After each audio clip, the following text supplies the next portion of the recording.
अध्याय 841 दानव देवता सम्राट से लड़ना 3। हालांकि राक्षसों को पहले की तुलना में अधिक नुकसान उठाना पड़ा। शुरुआत में जादुई तोपों और आग की लहर के समर्थन से राक्षसों ने अपना बहुत सारा मूल लाभ खो दिया था। प्रत्येक जादुई तोप को नियंत्रित करने वाला एक व्यक्ति था जो प्रतिद्वंद्वी को निशाना बनाता था और फिर गोलीबारी करता था। जब तोप की आग की तीसरी लहर पूरी हुई तो 500 से अधिक राक्षस पहले ही तोपों की चपेट में आ चुके थे। हालांकि आग के बाद के 2 राउंड कमजोर थे, फिर भी वे राक्षस होंगे जो समय पर चकमा नहीं दे सकते थे या हमले को रोक नहीं सकते थे। उसी समय मौजूद जादुई तोपों के खतरे से यहां तक कि 3 महान शक्तियों से बने शैतान ड्रैगन दस्ते भी कुछ हद तक प्रभावित हुए थे। ऊपर हवा में लॉन्ग हाओचेन और दानव देवता सम्राट के डोमेन के बीच संघर्ष पहले ही सीमा तक पहुंच चुका था। सफेद रोशनी और गहरी सुनहरी रोशनी के बीच लगभग 30 मीटर चौड़ा एक ब्लैक होल दिखाई दिया। ब्लैक होल का एक तरफ का किनारा सफेद था जबकि दूसरा गहरा सुनहरा था। डार्क होल के जबरदस्त दबाव ने लॉन्ग हाओचेन और दानव देवता सम्राट पर हमला किया। इस समय खेती में अंतर बहुत स्पष्ट रूप से प्रस्तुत किया गया था। लॉन्ग हाओचेन के हाथों में 2 तलवारें स्पष्ट रूप से कांप रही थीं, जबकि दानव देवता सम्राट शांत रहे। उन्होंने किसी हथियार या उपकरण का भी इस्तेमाल नहीं किया। हालांकि दानव देवता सम्राट ने अब लॉन्ग हाओचेन को और कुछ नहीं कहा। उसने पहले ही मन बना लिया था कि पहले लॉन्ग हाओचेन को हराना है और फिर उसे झुकाने का रास्ता खोजना है। लॉन्ग हाओचेन ने पहले जो कहा उससे उन्हें गहरा दुख हुआ। तभी उसने स्टार डायमंड पैगोडा में लॉन्ग हाओचेन को मार डाला। दानव देवता सम्राट ने पहले ही इस मुद्दे पर विचार कर लिया था। राक्षसों के नेता के रूप में उनके पास कई गुप्त तकनीकें थीं। उनमें से एक था लोगों पर अपनी इच्छा थोपना। वह जानता था कि लॉन्ग हाओचेन को सीधे तौर पर राजी करना असंभव था, इसलिए वह एक कदम पीछे हट गया। वह अपने चरित्र और आत्मा का पुनर्निर्माण कर सकता था ताकि वह उसका उत्तराधिकारी बन सके। उसे लॉन्ग हाओचेन को हराना था और फिर अपनी यादों और अपनी इच्छा को मिटाना था, लेकिन अपनी खेती को बरकरार रखना था। एक बार ऐसा हो जाने के बाद दानव देवता सम्राट ने अपने वंश की शक्ति को लॉन्ग हाओचेन में वापस भेज दिया। साथ ही वह ये ज्योलेई की शक्तियों को हटाकर उसे अपने अधिकार में ले लेगा। अंतिम परिणाम ये होगा कि दानव देवता सम्राट स्वयं एक सच्चे देवता बन जाएंगे, जबकि लॉन्ग हाओचेन एक नई आत्मा प्राप्त करने के बाद राक्षसों के नेता के रूप में पद प्राप्त करेंगे और उन्हें नए शासक के रूप में प्रतिस्थापित करेंगे। इसमें कोई शक नहीं कि यह प्रक्रिया बेहद जटिल और कठिन होगी, लेकिन दानव देवता सम्राट को खुद पर बहुत भरोसा था। ऐसा न केवल उनकी पर्याप्त योग्यताओं के कारण था, बल्कि उनके पास पर्याप्त समय भी था। लॉन्ग हाओचेन का पालन पोषण करना, जिसके पास पहले से ही इतनी अधिक खेती थी, अहबाओ के ठीक होने की प्रतीक्षा करने से कहीं बेहतर था। और अहबाओ के चरित्र ने उसे दानव देवता सम्राट का पद पाने के लिए अनुपयुक्त बना दिया। लॉन्ग हाओचेन को स्पष्ट रूप से पता नहीं था कि दानव देवता सम्राट क्या सोच रहा था। पहले भावनाओं के तीव्र उभार के बाद उसने अपना आत्मविश्वास पूरी तरह से मजबूत कर लिया था। चाहे कुछ भी हो, उन्हें मानवता के लिए लड़ते रहना था। भले ही उसके शरीर में दानव देवता सम्राट का रक्त हो, वह इस लड़ाई से दूर नहीं भाग सकता था, ताकि मानवता महाद्वीप पर नियंत्रण हासिल कर सके और अंधकार के युग से बाहर निकल सके जिसने उन्हें 6000 वर्षों तक रोक रखा था। चाहे वह अपने पिता जैसे किसी प्रत्यक्ष रिश्तेदार की हत्या करना हो या अपनी जान की पेशकश करना हो, वह सब कुछ करेगा इच्छुक। परिणामस्वरूप लॉन्ग हाओचेन और भी अधिक दृढ़ हो गया। दृढ़ संकल्प उसकी आंखों में इस तरह उमड़ आया कि दानव देवता सम्राट को भी यह काफी परेशान करने वाला लगा। लॉन्ग हाओचेन अब इस गतिरोध को बरकरार नहीं रख सकते थे। उसने डोमेन के टकराव से बने ब्लैक होल को फैलने दिया और अपने नियंत्रण की सीमा से आगे बढ़ने दिया। उसकी तलवारों की घुमाव के साथ घनी सुनहरी रोशनी एक बार फिर फूट पड़ी। लॉन्ग हाओचेन के पीछे हटने से उन दोनों के बीच का ब्लैक होल तुरंत फूट पड़ा। इसकी चौड़ाई केवल 30 मीटर थी, लेकिन ऐसा इसलिए था क्योंकि ये दोनों डोमेन के तहत पूरी तरह से विस्तारित नहीं हुआ था। अब जब लॉन्ग हाओचेन बाहर निकल गया तो पूरा काला विस्फोट हो गया और आसमान में तुरंत अंधेरा छा गया। जैसे ही दानव देवता सम्राट ने अपना डोमेन बनाए रखा, ब्लैक होल की शक्ति लॉन्ग हाओचेन की दिशा में विस्तारित हो गई। यदि लॉन्ग हाओचेन ब्लैक होल की विस्फोटक शक्ति का विरोध करने में असमर्थ होता तो वह पूरी तरह से ब्लैक होल द्वारा निगल लिया जाता। हालांकि लॉन्ग हाओचेन शांत रहे। जिस क्षण वह बाहर निकला, उसने पहले ही इससे निपटने का एक तरीका सोच लिया था। अनंत काल की तलवार को आगे की ओर इंगित करते हुए उन्होंने प्रकाश की 3 गेंदों के बीच प्रकाश की पारभासी सफेद गेंद का उपयोग किया जो पहली बार उनके चारों ओर घूमती थी। सफेद रोशनी चुपचाप उसकी छाती पर लगे रत्न पर पड़ी और उसके बाद लॉन्ग हाओचेन गायब हो गया। बिना किसी संदेह के, प्रकाश की हरी गेंद प्रकृति के स्वामी ईस्टर्न के राजा के प्रतिनिधि का प्रतिनिधित्व करती थी। प्रकाश की 7 रंग की गेंद दिव्य विशाल ड्रैगन का प्रतिनिधित्व करती थी, जबकि प्रकाश की पारभासी सफेद गेंद अनंत काल के दूत का प्रतिनिधित्व करती थी। अनंत काल के क्षेत्र के भीतर मौजूद ये 3 पावरहाउस प्रकृति की शक्ति, जीवित रहने की शक्ति और अनंत काल और सृजन के दिव्य सिंहासन के भीतर सितारों की शक्ति का प्रतिनिधित्व करते थे। अब लॉन्ग हाओचेन उन सभी में से सबसे मजबूत सितारों की शक्ति का उपयोग कर रहा था। हालांकि यह अनंत काल की 3 तलवार तकनीकों में से अंतिम हमला नहीं था, ये सबसे बड़ी क्षमताओं में से एक थी जो अनंत काल और सृजन के दिव्य सिंहासन ने उसे प्रदान की थी। जिस क्षण वह गायब हुआ, ब्लैक होल वास्तव में रुक गया। दानव देवता सम्राट को अचानक एक अजीब अनुभूति का अनुभव हुआ, मानो लॉन्ग हाओचेन वहां का आकाश बन गया हो। अपनी साधना के कारण एक अजीब विकृत भावना ने उसे बहुत झकझोर दिया। वह सब कुछ लेकर फूट पड़ा जो वह पहले छिपा रहा था। काली नीली बिजली तुरंत उसके सामने ढाल बन गई। अगले ही पल ये भी हुआ कि हवा में ब्लैक होल वास्तव में उलट गया।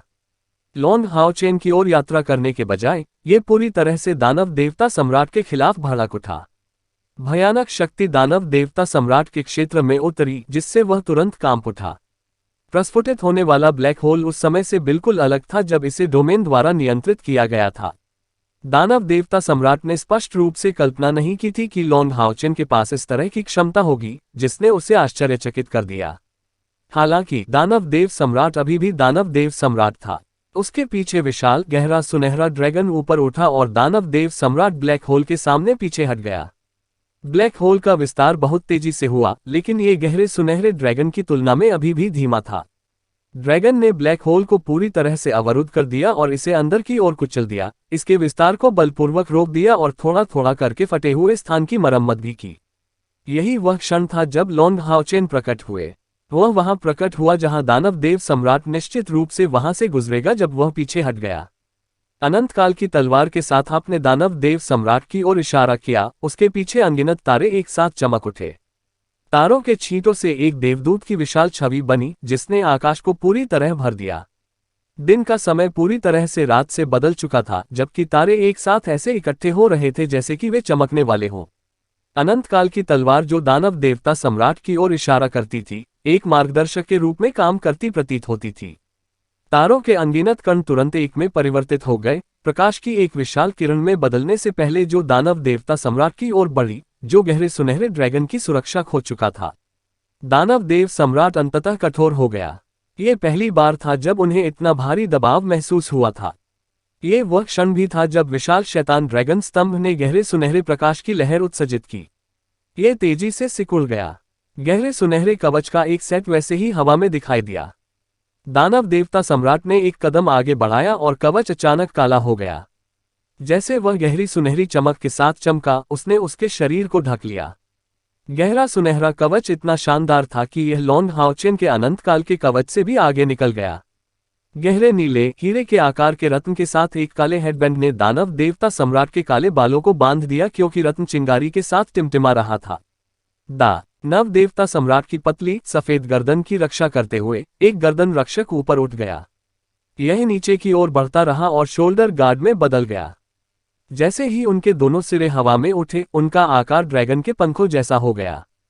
कालापन नीचे की ओर बढ़ता रहा, जहां अंत में शिखाएं उसकी छाती पर एकत्र हुई, जिससे एक विशाल गहरा नीला हीरे के आकार का रत्न बना। उसकी कमर से नुकीले काले कांटे निकले हुए थे। प्रत्येक रीढ़ एक अजीब गहरी सुनहरी चमक से चमक रही थी। कुछ रीढ़ें नीचे की ओर मुड़ गईं, जिससे दानव देवता सम्राट का लहंगा बन गया। इसके अलावा नीचे की ओर ड्रैगन स्केल थे जो दानव देवता सम्राट के पैरों की रक्षा करते थे। उसके पैरों के किनारों पर ड्रैगन के पंख उसके कंधे के रक्षक की तरह ऊपर उठे हुए थे। दानव देवता सम्राट की पीठ पर पंख नहीं थे, लेकिन एक विशाल गहरे नीले रंग का लबादा था। इसने उसके पतले शरीर को पूरी तरह से ढक दिया। वह अपनी पीठ पर एक बड़ी तलवार रखता था। तलवार वास्तव में उसके शरीर से भी बड़ी थी। ब्लेड 2 मीटर से अधिक लंबा था। मूठ 1 मीटर लंबी थी और तलवार लगभग 1 मीटर चौड़ी भी थी। विशाल तलवार बिना किसी फैंसी सजावट के साधारण लग रही थी। हालांकि ये कैसे सरल हो सकता था यदि दानव देव सम्राट इसे अपनी पीठ पर ले जाता। अनंत काल की 3 तलवार तकनीकों में से अंतिम हमले का सामना करते हुए दानव देवता सम्राट ने अंततः अपने दानव देवता परिवर्तन से गुजरने के लिए शैतान ड्रैगन स्तंभ का उपयोग किया था। एक बार जब कवच ने दानव देवता सम्राट को ढक लिया, चाहे वह लॉन्ग हाओचेन हो या नीचे के मानव और दानव शक्तियां, वे सभी स्पष्ट रूप से महसूस कर सकते थे कि एक जोड़ी भयानक आंखें उन्हें देख रही थीं। दानव देवता सम्राट ने अपनी तलवार का प्रयोग नहीं किया। जब कवच ने उसके शरीर को ढक दिया तो उसकी आंखें चमक उठीं। वे वास्तव में उसकी छाती और हेडबैंड पर लगे रत्नों के समान ही थे। वे सभी गहरे नीले प्रकाश से चमक रहे थे। उसने अपना दाहिना हाथ उठाया। तभी लॉन्ग हाओचेन ने दानव देवता सम्राट के कवच के केंद्र में एक हीरे के आकार का नीला रत्न देखा। जैसे ही उसने अपना हाथ उठाया, यह उसके सामने प्रकट हो गया। गहरा नीला रत्न अचानक चमक उठा और उसके बाद गहरे नीले और गहरे सुनहरे रंग के मिश्रण से बनी प्रकाश की एक बाधा उसके हाथ के सामने दिखाई दी। अवरोध ने एक गोलार्ध का निर्माण किया जो केवल दानव देवता सम्राट को सामने से बचा रहा था। बूम! अगले ही पल पूरा आसमान घूम गया। सफेद तारों की सघन शक्ति ने तारों वाले आकाश के पवित्र शूरवीर यांग हाओ को आश्चर्य से अपना सिर उठाने पर मजबूर कर दिया। उनका स्टार डोमेन तुरंत इससे प्रभावित हुआ, उसकी शक्ति में वृद्धि हुई और उसने बलपूर्वक 9वें चरण के चंद्रमा दानव को टुकड़े टुकड़े कर दिया। श्वेत आकाश ने सभी राक्षसों को चौंका दिया और साथ ही उनकी शक्ति भी तेजी से कम होने लगी। यहाँ तक कि चंद्रमा दानव देवता और तारा दानव देवताओं को भी पीछे हटना पड़ा और आकाश की ओर देखते हुए अपने विरोधियों को परास्त करना पड़ा। अध्याय 842 जागृति। अनंत काल और सृजन का दिव्य सिंहासन। तारों और प्रकाश की आभा से भरी शक्ति स्पष्ट रूप से दानव देव सम्राट की नहीं थी। अब जब आकाश दाहिनी ओर मुड़ गया था तो इसने केवल ये दर्शाया कि लॉन्ग हाओचेन की शक्ति ने उस पल में बढ़त हासिल कर ली थी। चमकदार सफेद आकाश पूरे 1 मिनट तक बना रहा। उस मिनट के दौरान मानव शक्तियों ने राक्षसों पर भारी पड़ते हुए अपनी पूरी ताकत से जवाबी हमला किया। यहाँ तक कि 9वें चरण के 7 राक्षस भी मनुष्यों के शक्तिशाली जवाबी हमले में मर गए।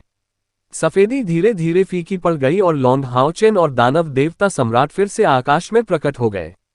सफेद रोशनी धीरे धीरे फीकी पड़ गई, जबकि लॉन्ग हाओचेन की सांस थोड़ी उखड़ गई थी।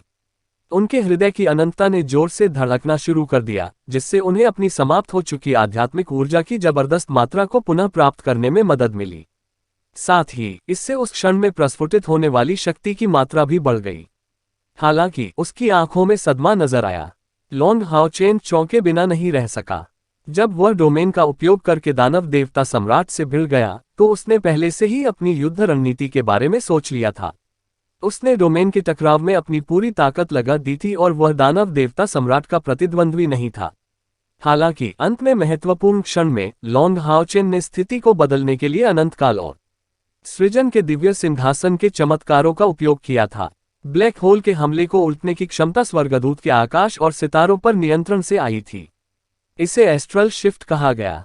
जब दानव देवता सम्राट को ब्लैक होल की शक्ति से खुद को बचाने के लिए अपने शैतान ड्रैगन का उपयोग करने के लिए मजबूर होना पड़ा, तो ये स्पष्ट रूप से तब था जब वह सबसे कमजोर था। तभी लॉन्ग हाओचेन ने अनंत काल की 3 तलवार तकनीकों स्टोर्स ऑफ इटर्निटी में से अंतिम हमले का इस्तेमाल किया। अपनी सफलताओं के संदर्भ में वह दानव देवता सम्राट को अपने दानव देवता परिवर्तन का उपयोग करने के लिए मजबूर करने में कामयाब रहा। अंततः शैतान ड्रैगन स्तंभ ने दानव देवता सम्राट को जो बढ़ावा दिया उसे देखा। हालांकि उन्होंने ये भी देखा कि ऐसी परिस्थितियों में दानव देवता सम्राट कितना भयानक था। लॉन्ग हाओचेन को ऐसा लगा जैसे स्टोर्स ऑफ इटर्निटी उसके द्वारा अपने पूरे जीवन में किया गया सबसे मजबूत हमला था। अनंत काल की तलवार द्वारा छोड़े गए अनगिनत तारे एक बिंदु में संघनित हो गए थे। हमला इतना भयानक था कि इससे आसमान का रंग बदल गया था। हालांकि दानव देव सम्राट ने केवल एक हाथ उठाया। उन्होंने अपनी पीठ पर बड़ी तलवार का भी प्रयोग नहीं किया। अनंत काल के तारों की रोशनी ने पूरे आकाश को अपनी चपेट में ले लिया, लेकिन केवल वह क्षेत्र जहां दानव देवता सम्राट रहते थे पूरी तरह से अप्रभावित था। यहां तक कि विशाल ड्रैगन जिसने ब्लैक होल को रोक दिया था, अनंत काल के सितारों के आने पर चुपचाप गायब हो गया, जैसे कि वह दानव देवता सम्राट के कवच में समाहित हो गया हो। अपने उठे हुए दाहिने हाथ को धीरे से नीचे रखते हुए दानव देवता सम्राट ने लॉन्ग हाओचेन की ओर गंभीरता से सिर हिलाया। आपने मुझे एक बार फिर चौंका दिया है। मैंने कभी नहीं सोचा था कि अनंत काल और सृष्टि का दिव्य सिंहासन इतना शक्तिशाली होगा। आखिरकार यह वास्तव में एक अति दिव्य उपकरण है। दुर्भाग्य से आप इसे उजागर करने में असमर्थ हैं। आपकी वर्तमान ताकत के साथ पूरी शक्ति है, या आप वास्तव में मेरा मुकाबला करने में सक्षम हो सकते हैं। हालांकि आप अभी पर्याप्त नहीं हैं। जैसे ही उन्होंने ऐसा कहा, दानव देवता सम्राट अचानक चले गए। जैसे ही वह आगे बढ़ा, उसकी आभा लॉन्ग हाओचेन की शक्तिशाली इंद्रियों से पूरी तरह गायब हो गई। जब वह दोबारा प्रकट हुआ तो वह पहले से ही लॉन्ग हाओचेन के सामने था। उसने सीधे अपनी दाहिनी तर्जनी से लॉन्ग हाओचेन की छाती पर लगे रत्न की ओर इशारा किया। लड़ाई बंद करें। लॉन्ग हाओचेन युद्ध में बेहद अनुभवी थे। जब दानव देवता सम्राट अचानक उसके पास आए तो वह थोड़ा सा किनारे की ओर खिसक गया और उसी समय उसने अपने बाएं हाथ से राजा की तलवार को छोड़ दिया और दानव देवता सम्राट की उंगली पकड़ ली। इतनी नजदीकी सीमा पर उसके हथियार की लंबाई केवल एक बाधा के रूप में सामने आएगी, जबकि उनका टकराव दिव्य उपकरणों के बीच टकराव के बराबर होगा। इसके अलावा राजा की तलवार को छोड़ देने के बाद वह तुरंत चारों ओर घूम गई और 8 रंगों की रोशनी से चमकते हुए दानव देवता सम्राट की गर्दन की ओर चमकने लगी। दानव देव सम्राट चकमा नहीं दिया। उसने लॉन्ग हाओचेन को उसे उंगली से पकड़ने की अनुमति दी और उसने लॉन्ग येटिंग की राजा की तलवार को अपनी गर्दन के गार्ड पर उतरने की भी अनुमति दी। जिस क्षण वे एक दूसरे के संपर्क में आए, लॉन्ग हाओचेन को अचानक दानव देवता सम्राट का विकृत होना महसूस हुआ।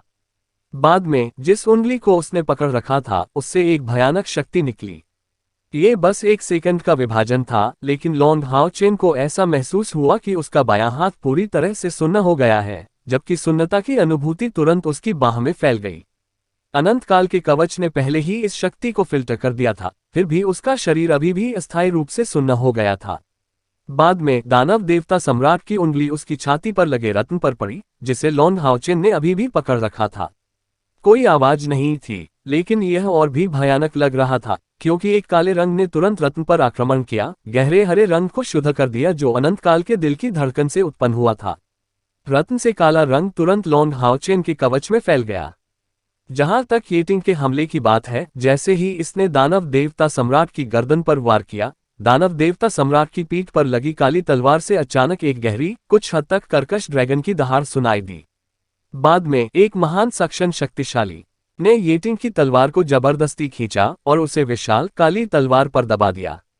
कालेपन की लिटों ने विशाल तलवार को घेर लिया, जिससे येटिंग विशाल काली तलवार के सामने फंस गई।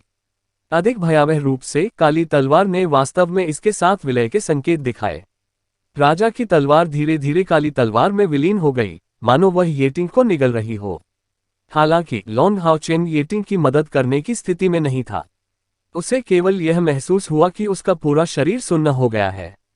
उसी समय उसके शरीर में एक अवर्णनीय ठंडी अनुभूति भर गई। यहां तक कि उसका बायां हाथ, जिसने दानव देवता सम्राट की तर्जनी पकड़ रखी थी, ढीला पड़ गया और अनजाने में ही गिर गया। रत्न एकदम काला हो गया था। लॉन्ग हाओचेन और दानव देवता सम्राट केवल सेंटीमीटर की दूरी पर थे, एक दूसरे को देख रहे थे। दानव देवता सम्राट की आंखों में संकल्प के साथ साथ क्रूरता और शीतलता भी थी। उसकी पीठ पर गहरी सुनहरी रोशनी काली है। केवल उसके माथे और छाती पर लगे 2 गहरे नीले रत्नों का रंग पहले जैसा ही रहा। क्या आपको लगता है कि आप केवल अनंत काल और सृजन के दिव्य सिंहासन की पहचान के साथ मेरे सामने खड़े हो सकते हैं? आप गलत हैं। आपकी साधना कमजोर नहीं है, लेकिन मेरी तुलना में ये बिल्कुल अलग स्तर पर है। मैं पहले से ही आधा भगवान हूँ। डेविल ड्रैगन पिलर के समर्थन से मैं वास्तविक हूँ ईश्वर। अलौकिक उपकरणों को देवताओं के हथियार के रूप में जाना जाता है, लेकिन वास्तव में वे वास्तविक देवताओं के हाथों में केवल अति दिव्य उपकरण थे। आप उनका उपयोग करने के योग्य नहीं हैं। मैं तुमसे अनंत काल और सृजन का दिव्य सिंहासन हटा दूंगा। मैं इसे तुमसे अलग कर दूंगा। हालांकि मैं अपनी शक्तियों से एक अति दिव्य उपकरण को पूरी तरह से नष्ट नहीं कर सकता, मैं इसे अस्थिर अंतरिक्ष में भेज सकता हूं, इसलिए ये दूसरी दुनिया में चला जाता है। क्या तुम्हें उस शीतलता का एहसास है? वह अंधकार का आक्रमण है। इससे कोई फर्क नहीं पड़ता कि आपकी रोशनी कितनी शुद्ध है, वह पूर्ण अंधकार से पहले ही बुझ जाएगी। लेकिन चिंता मत करो, मैं तुम्हें नहीं मारूंगा। एक बार जब मैंने आपके प्रकाश को पूरी तरह से अंधकार में बदल दिया, तो प्रकृति की देवी का अवशेष भी मुझे अपना बना लेगा। जहां तक तुम्हारी बात है, मैं तुम्हारी यादें मिटा दूंगा और तुम्हें एक राक्षस में बदल दूंगा। मैं अब भी अपने उत्तराधिकारी के रूप में आपका बहुत बहुत स्वागत करता हूं। वास्तव में आप डेविल ड्रैगन पिलर के उत्तराधिकारी बन सकते हैं। मेरे स्थान पर नए तुम इस महाद्वीप पर शासन करोगे। आप अपने साथियों और मानवता पर भी शासन करेंगे। जैसे ही उन्होंने ऐसा कहा, दानव देवता सम्राट की अभिव्यक्ति और अधिक क्रूर हो गई। ठंडक के बीच उसकी आंखों में पागलपन की एक झलक दिखाई दी। काले रंग ने पहले से ही रत्न से पूरी चेस्ट प्लेट को ढक दिया था, जबकि ठंड की अनुभूति ने लॉन्ग हाओचेन के शरीर को बेतहाशा झटका दिया। यहां तक कि उस क्षण में अनंत काल के हृदय की धड़कन भी रुक गई थी। एक ईश्वर की शक्ति, क्या ये सचमुच ईश्वर की शक्ति थी? लॉन्ग हाओचेन की दृढ़ता ने उसे निराश होने से रोका। इसके बजाय उसने वापस लड़ने की कोशिश में अपने पास मौजूद सारी शक्ति का इस्तेमाल किया। हालांकि दानव देवता सम्राट बहुत शक्तिशाली था, अनंत काल के कवच के खिलाफ उसका दबदबा पूरी तरह से था। उसकी छाती पर गहरे नीले रंग का रत्न अनंत काल के कवच का मजाक उड़ा रहा था, इस बात का मजाक उड़ा रहा था कि उसने गलत उत्तराधिकारी को कैसे चुना, जबकि लॉन्ग हाओचेन की आभा दानव देवता सम्राट के दमन के तहत कमजोर और कमजोर होती गई। धीरे धीरे लॉन्ग हाओचेन ने अपनी आंखें बंद कर ली। क्या उसने पहले ही हार मान ली? दानव देव सम्राट आश्चर्यचकित रह गए। उसे अचानक पता चला कि जैसे जैसे उसकी अंधेरे की शक्तियों का विस्तार हुआ, उसे किसी प्रकार की बाधा का सामना करना पड़ा। ये कठिन और दृढ़ था, चाहे कुछ भी हो, झुकने को तैयार नहीं था। क्या हो रहा था? दानव देवता सम्राट की आंखों में एक भयानक रोशनी चमक उठी। उसकी पीठ पर मौजूद काली तलवार ने येटिंग को निगलना बंद कर दिया, जबकि उसकी छाती पर हीरे के आकार का रत्न चमक रहा था। गहरे नीले रंग की बिजली का एक झटका तुरंत लॉन्ग हाओचेन के रत्न पर गिरा, जिससे लॉन्ग हाओचेन हिंसक रूप से कांपने लगा। शक्ति की दृष्टि से पूरी तरह से दबे हुए, यही उनकी ताकत का अंतर था।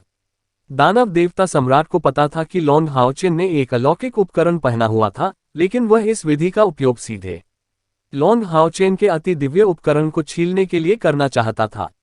एक बार जब उसने अनंत काल और सृजन के दिव्य सिंहासन की सुरक्षा खो दी, तो लॉन्ग हाओचेन वध के लिए मेमने की तरह होगा। दानव देव सम्राट उसके साथ जो चाहे वह करने में सक्षम होगा। शुरुआत से ही दानव देवता सम्राट को चाहे जो भी अनुभव हुआ हो, वह हमेशा अपने क्षणिक सदमे या क्रोध से उबरने में सक्षम होगा। ऐसा इसलिए था क्योंकि उसके पास पूर्ण शक्ति थी और उसे इस शक्ति पर पूरा भरोसा था। महान क्षमता वाला हर एक व्यक्ति जो पूरी दुनिया पर राज कर सकता था, उसके पास अपना खुद का पूर्ण गौरव था। एलेक्स ने दावा किया था कि वह सभी जिंदगियों को पकड़ सकता है और सभी सितारों को तोड़ सकता है। उसके पास भी ऐसा ही था। दानव देवता सम्राट के रूप में फेंग शियू के पास भी ऐसा ही था। गहरे नीले प्रकाश के नीचे लॉन्ग हाओचेन को ऐसा लग रहा था जैसे उसका शरीर किसी भी क्षण ढह सकता है, लेकिन अंत में और अगले ही पल वह स्थिर हो गया, कांपना बंद हो गया। यद्यपि अनंत काल के कवच में कालापन तेजी से फैल गया, उसके मुकुट पर लगे सभी 9 रत्न चमक उठे। अध्याय 843 जागृति। अनंत काल और सृजन का दिव्य सिंहासन द्वितीय। 9 रंगों की रोशनी अनंत काल के कवच से एक विशेष उत्कृष्ट आभा के रूप में चमकी। लॉन्ग हाओचेन के चारों ओर प्रकाश की 3 गेंदों पर तुरंत जीवन का आभास हुआ, जो दानव देवता सम्राट के कार्यों के कारण जम गए थे। लॉन्ग हाओचेन के पीछे से सफेद रोशनी का एक विशाल गोला दिखाई दिया, मानो वह वहां के सारे अंधेरे को रोशन करना चाहता हो। जिस क्षण ये प्रकट हुआ और अवर्णनीय दबाव तुरंत दानव देवता सम्राट पर आ गया। दानव देव सम्राट वास्तव में अपनी साधना के बावजूद इस दबाव के आगे कांप उठा। उसकी आंखों में सदमा और भय भर गया। अगले ही पल लॉन्ग हाओचेन के चारों ओर प्रकाश की 3 गेंदें उसके पीछे 3 आकृतियों में बदल गईं। सबसे आगे ईस्टर्न का राजा था, उसके बाद दिव्य विशाल ड्रैगन और फिर अंत में अनंत काल का दूत था। 3 शक्तियों की शक्तियां एक के बाद एक बढ़ती गईं और अंत में लॉन्ग हाओचेन की पीठ पर उतरी। तुरंत अनंत काल का कवच सफेद रोशनी से चमक उठा। लॉन्ग हाओचेन की छाती पर फैला कालापन आश्चर्यजनक दर से कम हो गया। बाद में उसकी छाती पर लगा रत्न भी चमक उठा। लॉन्ग हाओचेन के पीछे प्रकाश की जबरदस्त गेंद का दबाव तुरंत रत्न का हिस्सा बन गया। सफेद रोशनी की एक पारभासी धारा दानव देवता सम्राट की छाती पर हीरे के आकार के रत्न पर गिरी। ठीक उसी तरह जैसे रत्न दानव देवता सम्राट के कवच के उपहास और उपहास के सामने लड़ रहा था, दानव देवता सम्राट धारा की चपेट में आने के बाद सफेद रोशनी से ढक गया था। उसे 1000 मीटर दूर उड़ा दिया गया, यहां तक कि येटिंग भी, जो उसकी पीठ में तलवार से समा रहा था, उड़ गया और एक बार फिर सुनहरी रोशनी की एक लकीर के रूप में लॉन्ग हाओचेन की तरफ लौट आया। लॉन्ग हाओचेन की आंखें अभी भी बंद थीं, लेकिन लॉन्ग येटिंग उसकी इच्छा को समझने में सक्षम लग रही थी। सुनहरी रोशनी की एक चमक के साथ वह नीचे युद्ध के मैदान में चली गई, अब लॉन्ग हाओचेन के हथियार के रूप में काम नहीं कर रही थी। अनंत काल की तलवार धीरे धीरे लॉन्ग हाओचेन के सामने मंडराने लगी। लॉन्ग हाओचेन की छाती पर लगे रत्न ने दानव देवता सम्राट को उड़ा दिया था। प्रकाश अनंतकाल की तलवार पर इकट्ठा हुआ। पारभासी रोशनी ने अनंतकाल की तलवार को भी प्रकाश के साथ प्रवाहित कर दिया। 9 रंग एक एक करके प्रकट हुए। उसी समय तलवार स्वयं थोड़ी बड़ी हो गई, जबकि उस पर रेखाएं चिकनी और अधिक विस्तृत हो गईं। 9 रंग की रोशनी धीरे धीरे तलवार में समा गई, क्योंकि तलवार पर एक अजीब सी चमक दिखाई देने लगी। जल, अग्नि, पृथ्वी, वायु, प्रकाश, अंधकार, बर्फ, बिजली और अंतरिक्ष का प्रतिनिधित्व करने वाले 9 प्रतीक एक के बाद एक प्रकट हुए। 9 तत्वों को 9 रंगों से दर्शाया गया। जैसे जैसे प्रत्येक प्रतीक तलवार पर अंकित होते गए, तलवार की आभा भारी होती गई। जब अंतिम प्रतीक तलवार पर अंकित किया गया, तो अनंत काल की तलवार अपनी मूठ ऊपर की ओर रखते हुए उल्टी घूम गई। तलवार ने उस आभा को पूरी तरह से अवशोषित कर लिया था, जिससे दानव देवता सम्राट में भय पैदा हो गया था। उस क्षण के बाद से यह अब अनंत काल की तलवार नहीं थी, बल्कि अनंत काल और सृजन की तलवार थी। बस तलवार अपने आप में एक अति दिव्य उपकरण थी।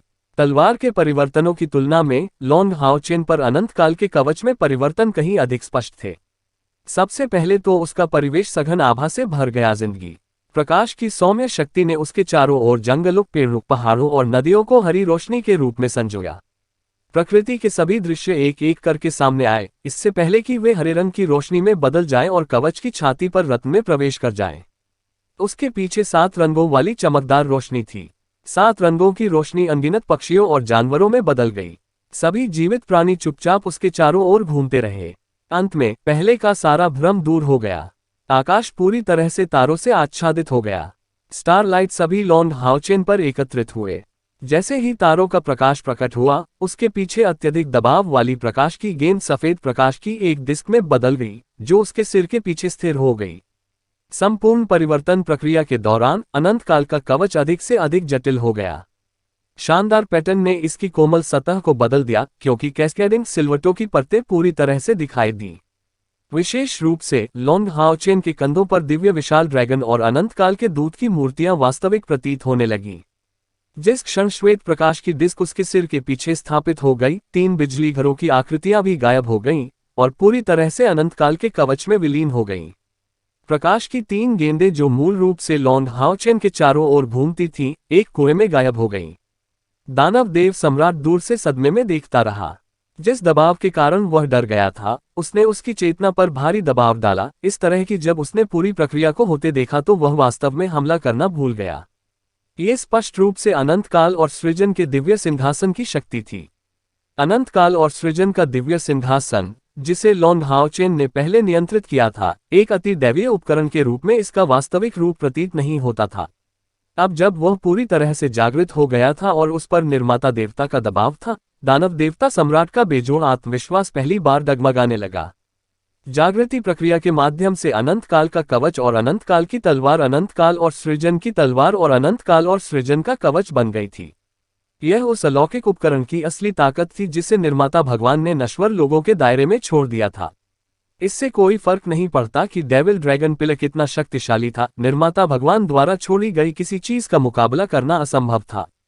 प्रकाश की 3 गेंदें जो लॉन्ग हाओचेन के चारों ओर घूमती थीं, वे शक्तियां नहीं थीं जिन्हें दिव्य सिंहासन ने लॉन्ग हाओचेन के लिए पीछे छोड़ दिया था। यही कारण है कि वे उसके साथ पूरी तरह से विलय नहीं कर पाए।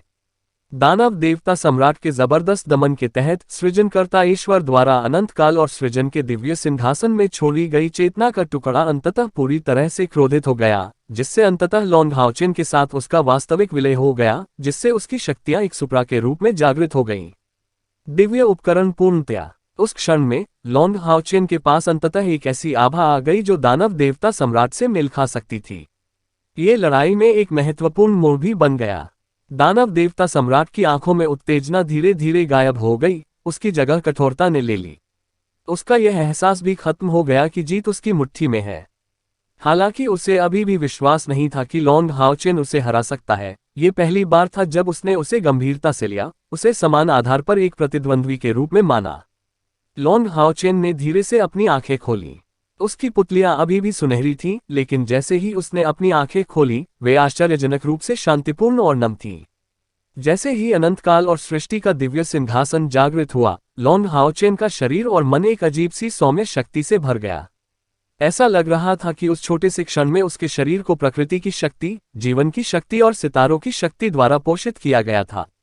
लॉन्ग हाओचेन को ये स्पष्ट नहीं था कि उनकी बाहरी आध्यात्मिक ऊर्जा कितनी बढ़ गई थी, लेकिन ये पहली बार था जब उन्होंने पाया कि अति दिव्य उपकरण को उसकी अधिकतम शक्ति पर उपयोग करते समय ये श्रमसाध्य नहीं था।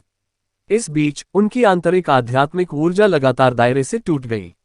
वह आध्यात्मिक ऊर्जा की सटीक संख्या के बारे में निश्चित नहीं थे, लेकिन एक बार जब उनकी आध्यात्मिक ऊर्जा सीमा तक बढ़ गई तो उन्हें आश्चर्य हुआ कि उनके शरीर में आध्यात्मिक ऊर्जा अब सुनहरी नहीं बल्कि शुद्ध सफेद रंग की थी। 9वें चरण की 9वीं रैंक। क्या यही थी 9वें पायदान की 9वीं रैंक की ताकत? लॉन्ग हाओचेन का मानना था कि वह यही महसूस कर रहा था, लेकिन वह अनंत काल और सृजन के दिव्य सिंहासन की शक्ति से भी हैरान था। एक बार जब निर्माता भगवान का अलौकिक उपकरण पूरी तरह से जागृत हो जाता है, तो यह वास्तव में उनकी शक्तियों को 9वें चरण की 9वीं रैंक तक बढ़ा सकता है। ये स्तर अनंत काल और सृष्टि के दिव्य सिंहासन के पूरी तरह से जागृत होने के बाद उसका उपयोग करने की बुनियादी शर्तों को भी पूरा करता प्रतीत होता है। एक दूसरे की ओर देखते हुए दानव देवता सम्राट ने अपनी आंखें मूंद ली। बहुत प्रभावशाली। सृष्टिकर्ता ईश्वर की आभा के साथ यह कितना प्रभावशाली अलौकिक उपकरण है। इसमें कोई आश्चर्य की बात नहीं है कि जब इसका विस्फोट हुआ तो पहला दानव देवता सम्राट गंभीर रूप से घायल हो गया था और इतने सारे राक्षस भी मारे गए थे। मैंने सोचा था कि इसकी शक्तियां इतनी ही थीं, लेकिन मैंने कभी नहीं सोचा था कि यह उस स्तर तक पहुंच सकती है जहां यह मुझसे लड़ने में आपकी सहायता कर सकती है। हालांकि आपको भी इसे महसूस करने में सक्षम होना चाहिए। सृष्टिकर्ता ईश्वर ने इस अति दिव्य उपकरण पर केवल अपनी चेतना का एक टुकड़ा छोड़ा है, जबकि स्वयं रचनाकार ईश्वर का इस दुनिया में बहुत पहले ही अस्तित्व समाप्त हो चुका है। परिणामस्वरूप चाहे यह अति दैवीय उपकरण कितना भी शक्तिशाली क्यों न हो, इसे चलाने वाला केवल एक इंसान है, कोई देवता नहीं, जबकि मैं पहले ही देवताओं के क्षेत्र में पहुंच चुका हूं। बस मुझे दिखाओ कि यह अति दिव्य उपकरण आपके हाथों में किस प्रकार की शक्ति प्रदर्शित कर सकता है। जैसा कि उन्होंने कहा था, दानव देवता सम्राट की पीठ पर काली तलवार ने अचानक एक ड्रैगन की दहाड़ पैदा की, जो प्रकाश की एक काली लकीर के रूप में आकाश में उड़ने से पहले थी। विशाल तलवार हवा में खड़ी थी। चौड़े ब्लेड पर डेविल ड्रैगन के शिलालेख दिखाई दिए। जिस क्षण अंधेरे की घनी शक्ति हवा में उठी, वह अनगिनत भंवरों में बदल गई। अंधेरे की सघन आभा उसकी ओर इकट्ठी हो गई। दानव देवता सम्राट का कवच भी जल उठा और शैतान ड्रैगन स्तंभ वास्तव में दूर से गायब हो गया।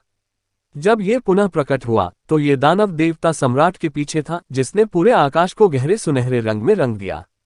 लॉन्ग हाओचेन का सामना दानव देवता सम्राट से हुआ। हालांकि नीचे के मानव और दानव शक्तियां इसे देखने में असमर्थ थे, फिर भी वे इसे थोड़ा सा महसूस कर सकते थे। जिस क्षण दानव देवता सम्राट का दानव देवता स्तंभ गायब हो गया, चंद्रमा दानव देवता अगारिस और सितारा दानव देवता वासागो, जो जियोहुओ और शू योगक्सियाओ के खिलाफ लड़े थे, ने एक दूसरे को देखा। वे एक दूसरे का सदमा और खुशी देख सकते थे। इस दुनिया में वे दोनों ऐसे लोग थे जो दानव देवता सम्राट को सबसे अधिक समझते थे, क्योंकि न केवल वे रैंकिंग के मामले में उनके सबसे करीब थे, बल्कि उनकी खेती भी उनके सबसे करीब थी। वे दो दानव देवता थे जो दानव देवता सम्राट के बारे में सबसे अधिक जानते थे।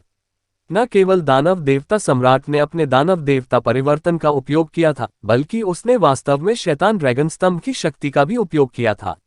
इसका मतलब यह था कि लॉन्ग हाओचेन उनके लिए एक अभूतपूर्व चुनौती थी। और हवा में ऊर्जा की कोई शक्तिशाली तरंगें नहीं थीं, जो इसका मतलब था कि दानव देवता सम्राट उस हमले को रोकने के लिए अपनी पूरी शक्ति का उपयोग नहीं कर रहा था जिसमें लॉन्ग हाओचेन अपना सब कुछ दांव पर लगा रहा था। ये बहुत संभावना थी कि उनकी ताकत संतुलित थी। हालांकि चंद्रमा दानव देवता और तारा दानव देवता को इस पर विश्वास करने के लिए संघर्ष करना पड़ा, लेकिन अब जब यह उनके सामने प्रस्तुत किया गया था, तो वे इस पर विश्वास करने से खुद को नहीं रोक सके। जियोहुओ और शू योगक्सियाओ ने स्पष्ट रूप से दो राक्षस देवताओं के साथ भावनात्मक परिवर्तनों को देखा। उन्होंने एक दूसरे की ओर देखा और शू योगक्सियाओ ने चिल्लाकर कहा, दानव देवता सम्राट ने अध्यक्ष के खिलाफ ऊपरी हाथ खो दिया है। हर कोई पूरी ताकत से लड़ेगा। संघ की जय। अध्याय 844 जागृति। अनंत काल और सृजन का दिव्य सिंहासन 3। जैसा कि उसने कहा था, जियोहुओ और उसने चंद्रमा दानव देवता और तारा दानव देवता पर एक साथ धावा बोल दिया, जिससे उन्हें अस्थायी रूप से पीछे हटने के लिए मजबूर होना पड़ा। जियोहुओ और शू योगक्सियाओ दोनों के पास जो कुछ चल रहा था उसके बारे में निश्चित विचार थे। शायद वे साधना के मामले में चंद्र दानव देवता और तारा दानव देवता के करीब थे, लेकिन ऐसा केवल तब हुआ जब इस तथ्य को ध्यान में नहीं रखा गया कि वे दानव देवता थे और वे अपने दानव देवता स्तंभों का उपयोग कर सकते थे।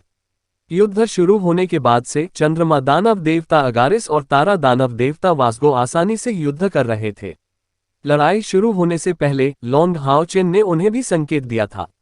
दानव देवता सम्राट के अलावा दो सबसे शक्तिशाली दानव देवता आसानी से आगे बढ़ रहे थे। अन्यथा युद्ध का मैदान निश्चित रूप से इस समय ऐसा नहीं होता। यहां तक कि डेविल ड्रैगन दस्तों के बीच मून दानव और स्टार दानव भी अपनी पूरी ताकत से नहीं लड़ रहे थे। अन्यथा मंदिर संघ उनके साथ संतुलन में कैसे रह पाएगा। चंद्रमा दानव देवता अगारेस ने बहुत समय पहले दूसरे विचार रखना शुरू कर दिया था। यही कारण है कि उन्होंने एक संगठन की स्थापना की जो मिश्रित रक्त वाले लोगों से संबंधित था। स्टार दानव भगवान वासगो मूल रूप से दानव देवता सम्राट के प्रति वफादार थे। दानव देवता सम्राट द्वारा उस पर अपना क्रोध प्रकट करने और उसे जीवन की भविष्यवाणी का उपयोग करने के लिए मजबूर करने के बाद ही वासगो ने रुचि खो दी। अगारेस एकमात्र व्यक्ति था जो उसके लिए चिंतित था, साथ ही वह एकमात्र व्यक्ति था जो उस समय उसके लिए खड़ा था, इसलिए दो राक्षस देवता स्पष्ट रूप से पहले से भी अधिक करीब हो गए थे। अगारेस और वासागो की ताकत के साथ यदि वे अपने कुलों का एक साथ नेतृत्व करते हैं तो यह एक ऐसी ताकत बन जाएगी जिसके बारे में दानव देवता सम्राट को भी थोड़ी चिंता करनी होगी। दो राक्षस देवताओं का राक्षसों के बीच असाधारण वजन था। कई चर्चाओं के बाद अगारेस और वासागो एक समझौते पर पहुंचे। जाहिर तौर पर वे खुलेआम विद्रोह नहीं करेंगे और दानव देवता सम्राट के खिलाफ खड़े नहीं होंगे। वे समझ गए कि दानव देवता सम्राट कितना भयानक था। यदि दानव देवता सम्राट युद्ध जीत गए तो वे निश्चित रूप से मर जाएंगे।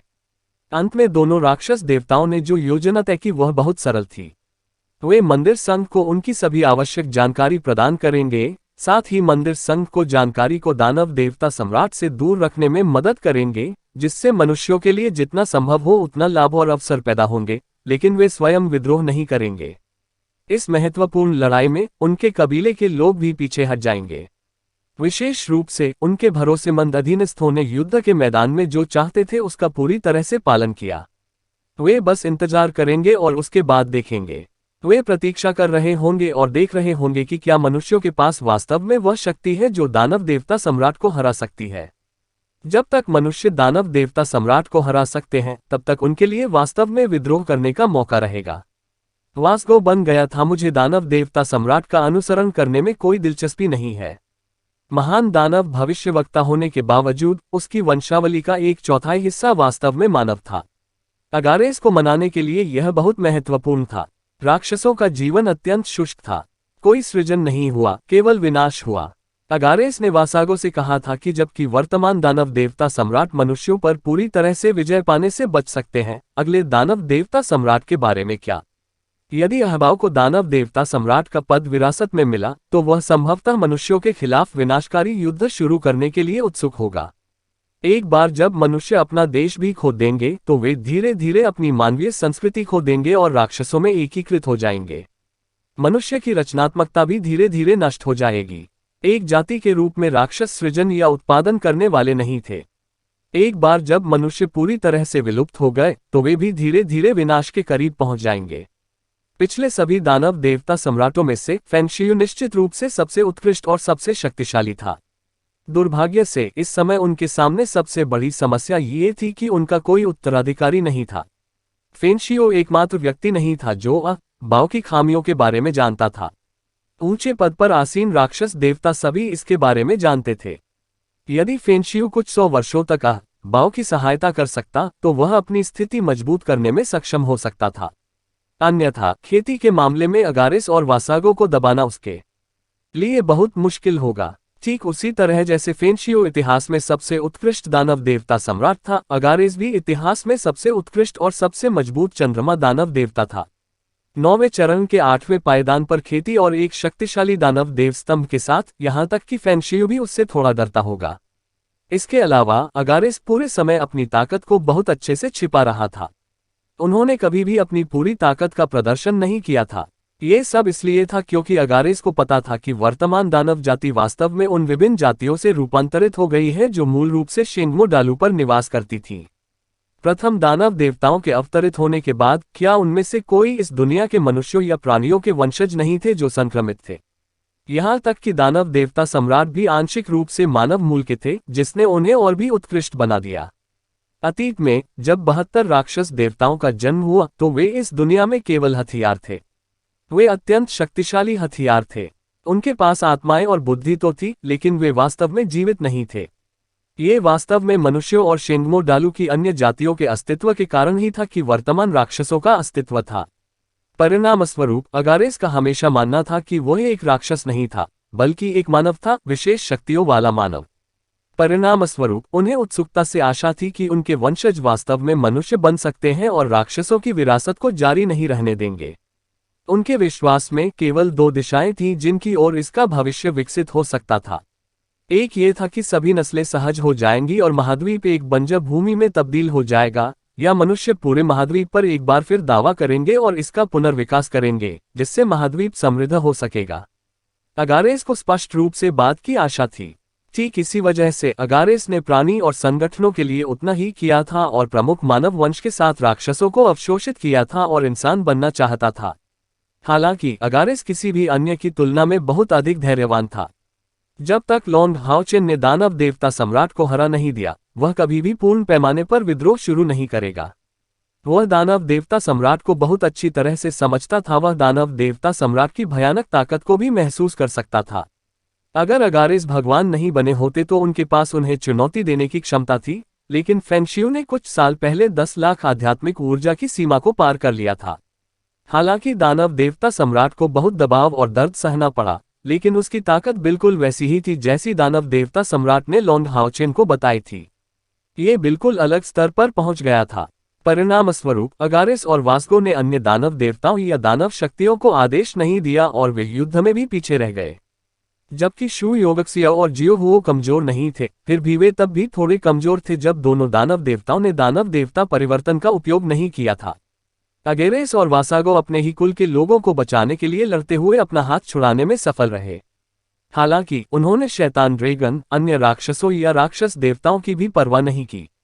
इससे एक अजीब घटना घटित हुई। राक्षसों के बीच सबसे बड़ा कबीला होने के बावजूद डेविल ड्रैगन की हताहतों की संख्या चंद्रमा राक्षसों और स्टार राक्षसों से अधिक थी। शू योगक्सियाओ की कॉल का जवाब देने वाले पहले व्यक्ति लिनशिन थे। वह बहुत लंबे समय से देवदूत दानव भगवान पाइमोन के विरुद्ध युद्ध में फंसा हुआ था। उनमें से कोई भी अपनी पूरी ताकत का उपयोग नहीं कर रहा था। शू योगक्सियाओ की अचानक कॉल ने लिनशिन को तुरंत कार्रवाई करने पर मजबूर कर दिया, लेकिन उनका लक्ष्य देवदूत दानव भगवान नहीं था। लिनशिन के सिर के ऊपर का सूरज अचानक किसी संकेत के साथ बुझ गया और उस पर एक चांदी की रोशनी दिखाई दी। वह पूरी तरह से गायब हो गया।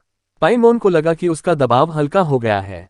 उनका प्रतिद्वंद्वी वास्तव में हवा में गायब हो गया था, जिसने उन्हें क्षण भर के लिए स्तब्ध कर दिया था। लिनशिन स्पष्ट रूप से एक अग्नि जादूगर था, तो उसने स्थानिक जादू का उपयोग कैसे किया? यदि वह इसका उपयोग कर सकता था, तो उसने पहले युद्ध में इसका उपयोग क्यों नहीं किया? पैमोन ने तुरंत यही सोचा। जैसे ही पैमोन स्तब्ध रह गया, लिनशिन की वजह से युद्ध के मैदान में कहीं और छोटे पैमाने की लड़ाई की स्थिति में भारी बदलाव आया। लिनशिन के समान कईर भी चांदी की रोशनी से जगमगा उठा। अगले ही पल लिनशिन उसके बगल में दिखाई दी। इंस्टेंट फ्लैश का डोमेन। लॉन्ग हाओचेन दानव देवता सम्राट को चुनौती देना चाहता था, इसलिए उस पर इंस्टेंट फ्लैश का डोमेन रखना व्यर्थ था। युद्ध क्षेत्र के लिए उपयुक्त शक्तिशाली उपकरण स्पष्ट रूप से कईर के हाथों में बेहतर काम करेंगे। लॉन्ग हाओचेन के बाद काइये की खेती आशा की उज्ज्वल झलक के बीच सबसे अधिक थी। कईर ने 12 पवित्र रक्षकों के साथ भावना के दानव देवता सिट्री, ध्वनि दानव देवता बेलेथ और सांप भाला दानव देवता एलिगोस पर हमला करने के लिए काम किया।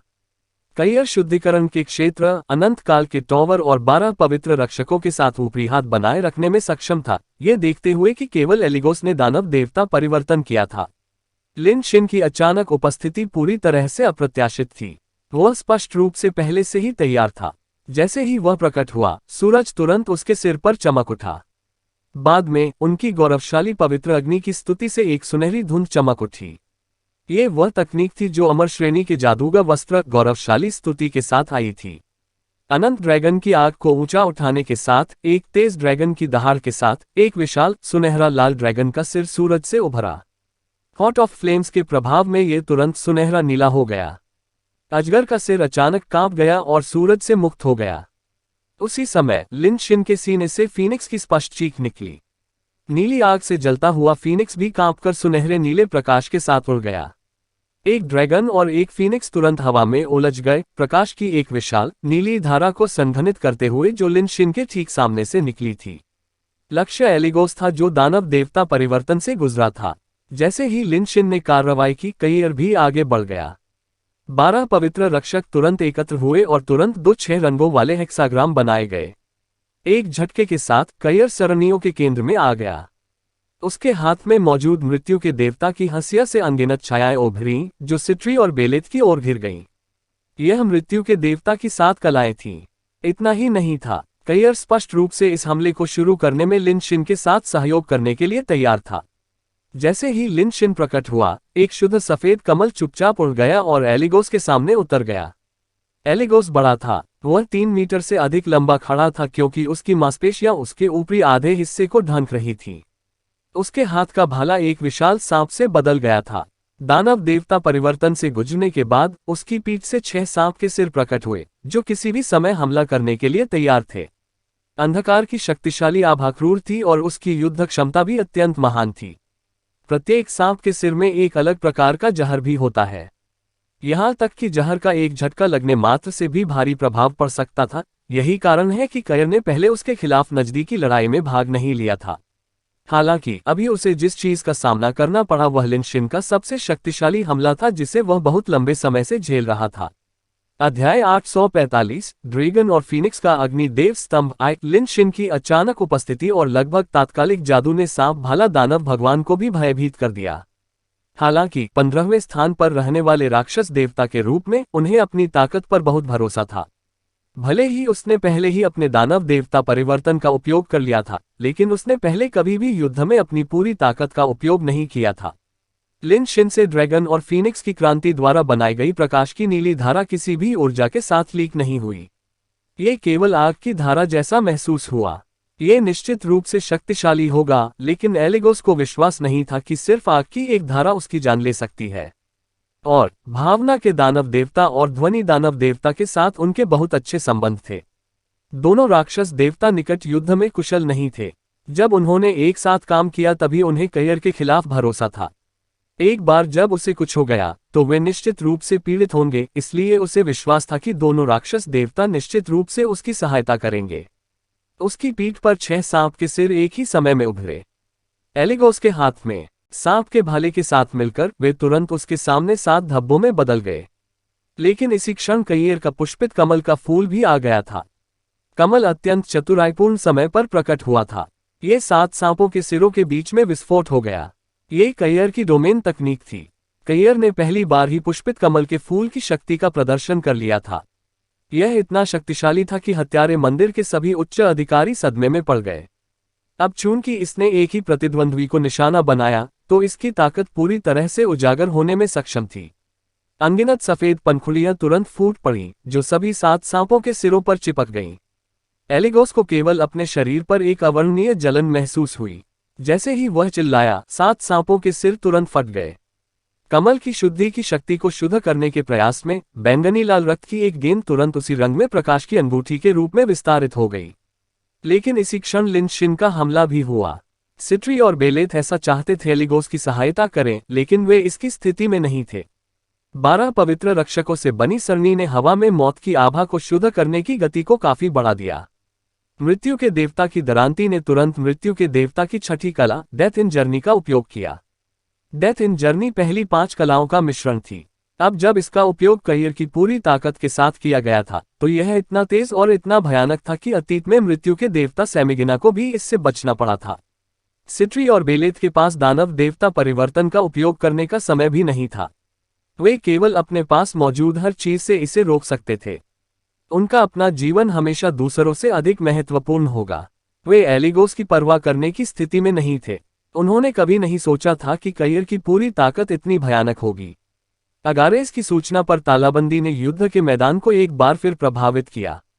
वे नहीं जानते थे कि समीगिना की मृत्यु कईर से हुई थी, या वे पूरे समय अपने दानव देवता परिवर्तन पर रोक क्यों रखेंगे। बूम! ड्रैगन की दहाड़ और फीनिक्स की चीख एक ही समय में फूट पड़ी।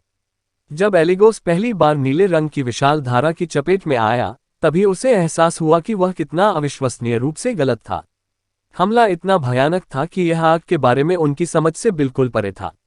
भयानक गर्मी की लपटें भी प्रकाश की महान शक्ति रखती हैं।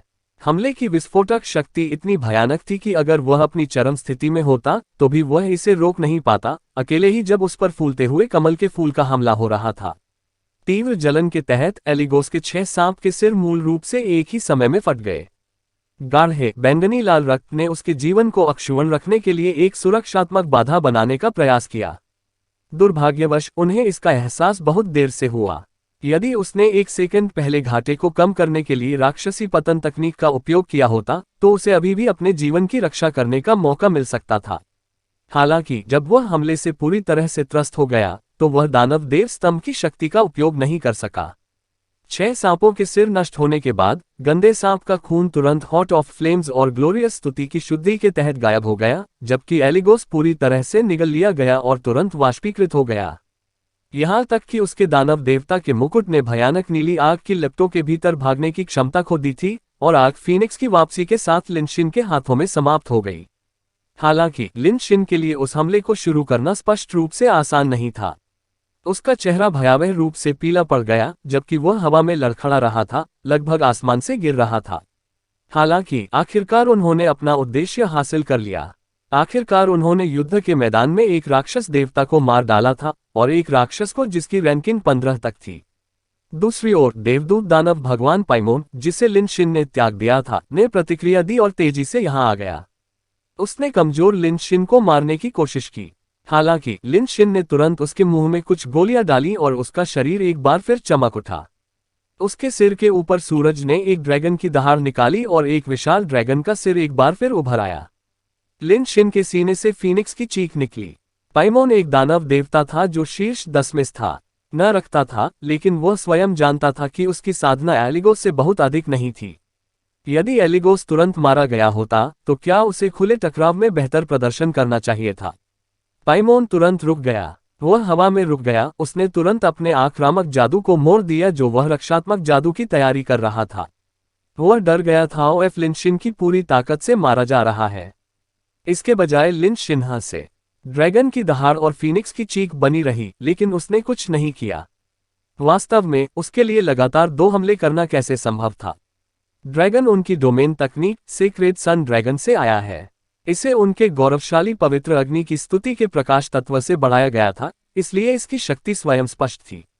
और लिन शिन की सरलता के साथ उन्होंने अपनी डोमेन तकनीक को ब्लू फायर फीनिक्स के आध्यात्मिक स्टोव की शक्ति के साथ मिला दिया, जिससे कई गुना वृद्धि हुई। हालांकि लिन शिन इस जबरदस्त हमले को तभी विकसित करने में सक्षम था जब जादू पर उसका नियंत्रण काफी मजबूत था, जब वह अपनी कल्पनाओं में लिप्त था और जब उसे 2 अमर ग्रेड उपकरणों का समर्थन प्राप्त था। यह एक ऐसा हमला भी था जिसने मूल रूप से उसकी सारी ताकत खत्म कर दी थी। लिन शिन की तकनीक को ड्रैगन और फीनिक्स का फायर गॉड पिलर कहा जाता था। यह अब तक इस्तेमाल की गई सबसे भयानक तकनीक थी। हमला इतना भयानक था कि यह करियर की डेथ इन जर्नी को भी टक्कर दे सकता था। यहां तक कि कुछ पहलुओं में इसने डेथ इन जर्नी को भी पीछे छोड़ दिया। यही कारण था कि वह एक ही झटके में 15वें स्थान पर रहने वाले सांप भाला दानव भगवान एलिगोस को मारने में सक्षम था। पाइमोन के लिए लिन शिन द्वारा हमेशा के लिए रोकना असंभव था। कुछ ही सेकंड में उसे समझ आ गया कि उसे बेवकूफ बनाया गया है। हालांकि उसके दोबारा अपराध करने के लिए पहले ही बहुत देर हो चुकी थी, क्योंकि सिट्री और बेलेत दोनों तत्काल सहायता के लिए अनुरोध कर रहे थे। कइयर के हमले तूफान की तरह थे। बेलेत को पहले ही उसके दरांती से काट दिया गया था, जिससे उसकी रक्षा काफी कम हो गई थी क्योंकि हर जगह खून बिखरा हुआ था। हालांकि इस युद्ध क्षेत्र में होने वाली मौतें पहले के दक्षिण पूर्वी किले जितनी बड़ी नहीं थीं, लेकिन यहाँ एकत्र हुए सभी लोग मनुष्यों और राक्षसों के ताकतवर थे। मृत्यु के बाद उनके द्वारा छोड़ी गई आत्माएं सामान्य लोगों की तुलना में अधिक मजबूत थीं। परिणामस्वरूप कइयर ने शुद्धिकरण की जबरदस्त शक्ति को भी अवशोषित कर लिया था। अपनी पूरी ताकत से किए गए हमलों के तहत सिट्री और बेलेत को सबसे अधिक जो कष्ट सहना पड़ा वह ये तथ्य था कि वे समय पर दानव देवता परिवर्तन का उपयोग नहीं कर सके। बेलेत का बायां हाथ दरांती से कट गया था। शुद्धिकरण की शक्ति से भयानक शक्ति ने दृश्य दर से घाव पर आक्रमण किया, तुरंत हड्डी तक खा गई और आश्चर्यजनक दर से ऊपर की ओर फैलने से पहले। आखिरकार बेलेत वास्तव में एक राक्षस देवता था। जीवन और मृत्यु का सामना करते हुए उन्होंने अपने नुकसान में कटौती की।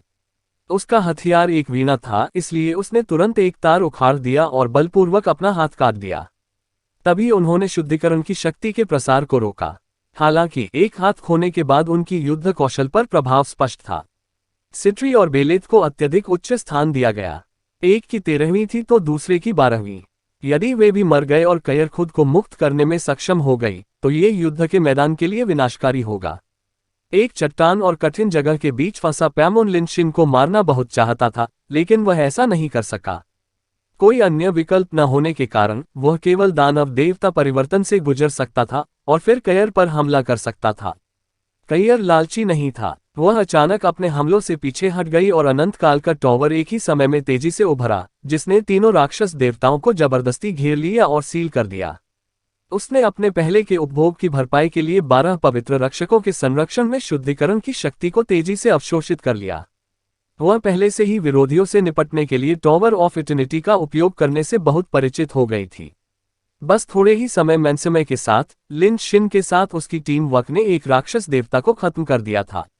कयर ने लिन शिन की ओर अपना अंगूठा बढ़ाया, जबकि लिन शिन ने अपने बाएं हाथ से उठे हुए अंगूठे से जवाब दिया, इससे पहले कि वह जल्दी से युद्ध के मैदान को छोड़कर खुद को पुनः प्रगठित करने के लिए ड्रैगन रेजिस्टिंग माउंटेन पास पर लौट आए।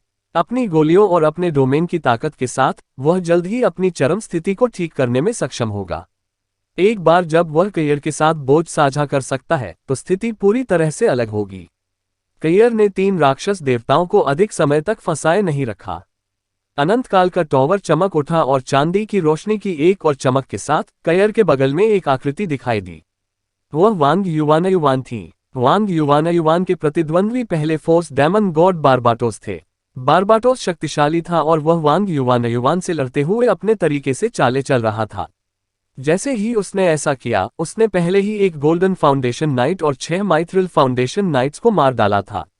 जबकि वांग युवानयुवान को पूरी तरह से चिड़चिड़ाहट महसूस हुई, लेकिन वह कुछ नहीं कर सकती थी। जब भी वह अपने प्रतिद्वंद्वी को लगभग पकड़ लेती, बारबाटोस के हमले हमेशा उसे पीछे हटने के लिए मजबूर कर देते। 8वें स्थान पर रहने वाले दानव देवता के पास वास्तव में आश्चर्यजनक शक्ति थी। जब बारबाटोस ने वांग युवानयुवान की आभा में गिरावट को महसूस किया और हमले की तैयारी की, तो अचानक चांदी की रोशनी चमकी और वांग युवानयुवान गायब हो गया। उसने देखा था कि जब एलिगोस पहले मारा गया था, लेकिन उसका युद्ध क्षेत्र कयर के स्थान से थोड़ा दूर था, जिससे समय पर एलिगोस को बचाना उसके लिए असंभव हो गया था। अब जब वांग युवानयुवान भी गायब हो गया था, तो वह पाइमोन की तरह स्तब्ध नहीं हुआ। इसके बजाय उसने सीधे कयर की ओर देखा। उसने बस टावर ऑफ इटर्निटी का विस्तार होते देखा और वांग युवानयुवान कयर के बगल में दिखाई दिया, जिसके बाद दोनों टावर ऑफ इटर्निटी में गायब हो गए। 12 पवित्र रक्षक भी उनके साथ गायब हो गए। अध्याय 846 ड्रैगन और फीनिक्स का अग्नि देव स्तंभ। द्वितीय टावर ऑफ इटर्निटी के चमत्कार सिर्फ हमला करने और सील करने तक ही सीमित नहीं थे।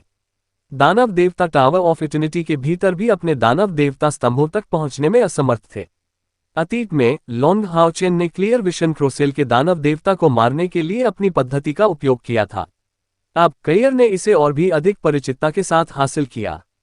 जब बारबाटोस ने वांग युवानयुवान और कयर को एक साथ गायब होते देखा, तो उसे तुरंत एहसास हुआ कि यह बुरा था। बेलेत पहले से ही घायल था, जबकि उसे और भावना के दानव देवता सिट्री को अभी भी अपने दानव देवता परिवर्तनों से गुजरना था, जिससे उनकी ताकत पर भारी असर पड़ा। जबकि देवदूत दानव देवता पाइमोन के पास बहुत मजबूत खेती थी, दानव देवताओं में 9वें स्थान पर था। वह सिट्री और बेलेत के समान था, क्योंकि वह जादू में कुशल था, न कि करीबी लड़ाई में। दूसरी ओर कयर और वांग युवानयुवान दोनों करीबी युद्ध शक्तियां थे। विशेष रूप से कयर बिजली की तरह तेज थी और वे भी उसके क्षेत्र में थे। 12 पवित्र रक्षकों के समर्थन के साथ ये स्पष्ट था कि फंसे हुए 3 राक्षस देवताओं का क्या होगा। यदि कयर सफल हुआ और 9वें, 12वें और 13वें राक्षस देवताओं को मार डाला, तो इसका प्रभाव पूरे युद्ध क्षेत्र पर पड़ेगा। कुल मिलाकर केवल 20 दानव देवता मौजूद थे और उन्होंने उनमें से 4 को मार डाला होगा जो उच्च स्थान पर थे। बारबाटोस समझ गया कि वह अब और अधिक देर तक रुकने का जोखिम नहीं उठा सकता। वह दानव देवता सम्राट का शाही सेवक था, इसलिए दानव देवता सम्राट की इच्छा हमेशा उसकी आज्ञा थी। इस वक्त उसने किसी और पर हमला नहीं किया। इसके बजाय वह तेजी से नीचे उतरने के लिए ऊपर उड़ गया। उसका दानव देवता परिवर्तन बारबाटोस के पीछे प्रकाश की एक विशाल आकृति दिखाई दी। वो एक बहुत बड़ा शेर था, लेकिन उस शेर के कुल 3 सिर थे। बीच में शेर का सिर था, बाईं ओर वाला सिर एक तेंदुए का था, जबकि दाहिनी ओर वाला सिर बाघ का सिर था। तीनों सिर एक ही समय में गर्जना से बाहर निकले और बल दानव भगवान बारबाटोस एक विशाल आकृति में विलीन हो गए। प्रकाश कम हो गया और वह शानदार कवच से सुसज्जित हो गया। कवच गहरी सुनहरी चमक से चमक रहा था। कवच का सबसे आकर्षक हिस्सा पैंथर का सिर, शेर का सिर और उसकी छाती पर टिया का सिर था। बारबाटोस ने धीरे से धनुष अपने हाथ में खींच लिया। उसकी भयानक शक्ति तुरंत सीमा तक बढ़ गई, क्योंकि उसकी छाती पर 3 सिर 3 लंबे तीरों में बदल गए, जो सभी तीव्र गहरे सुनहरे प्रकाश से चमक रहे थे। उनका लक्ष्य अनंत काल का टॉवर था।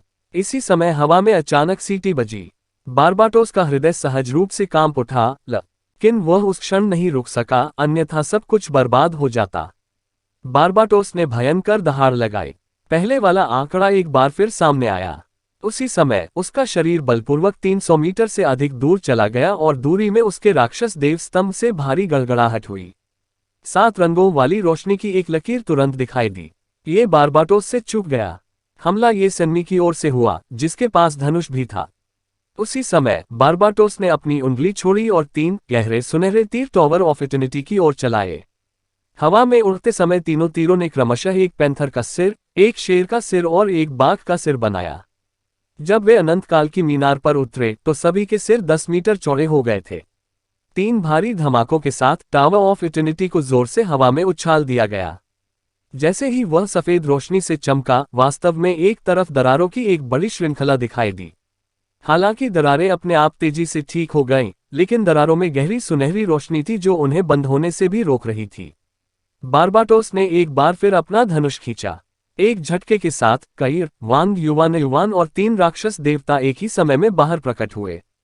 बारबाटोस समय रहते उन्हें बचाने में कामयाब हो गया था। कईर और वांग युवान ने 12 पवित्र रक्षकों के साथ मिलकर निश्चित रूप से भावना और ध्वनि के दानव देवता पर एक ऊपरी हाथ रखा, जिन्हें अभी तक अपने दानव देवता परिवर्तनों से गुजरना पड़ा था। हालांकि समय ने उन्हें 3 राक्षस देवताओं को मारने की अनुमति नहीं दी। टावर ऑफ इटर्निटी एक आपात स्थिति का सामना कर रहा था। टावर ऑफ इटर्निटी एकमात्र ऐसी चीज थी जिसे पवित्र नेक्रोमांसर स्लम्बरिंग कैलामिटी एलेक्स ने कयर के लिए छोड़ा था। निस्संदेह वह इसे नष्ट नहीं होने देगी। इसके अलावा टावर ऑफ इटर्निटी में 12 पवित्र रक्षक शामिल थे। यदि यह वास्तव में नष्ट हो गया तो सभी 12 पवित्र रक्षक भी नष्ट हो जाएंगे। कोई अन्य विकल्प न होने के कारण कयर केवल सभी को बाहर ले जा सकता था। सिट्री और बेलेथ ने बिल्कुल भी समय बर्बाद न करने का साहस किया। उन्होंने तुरंत अपना दानव देवता परिवर्तन पूरा कर लिया और अपनी सांसें भी रोक ली।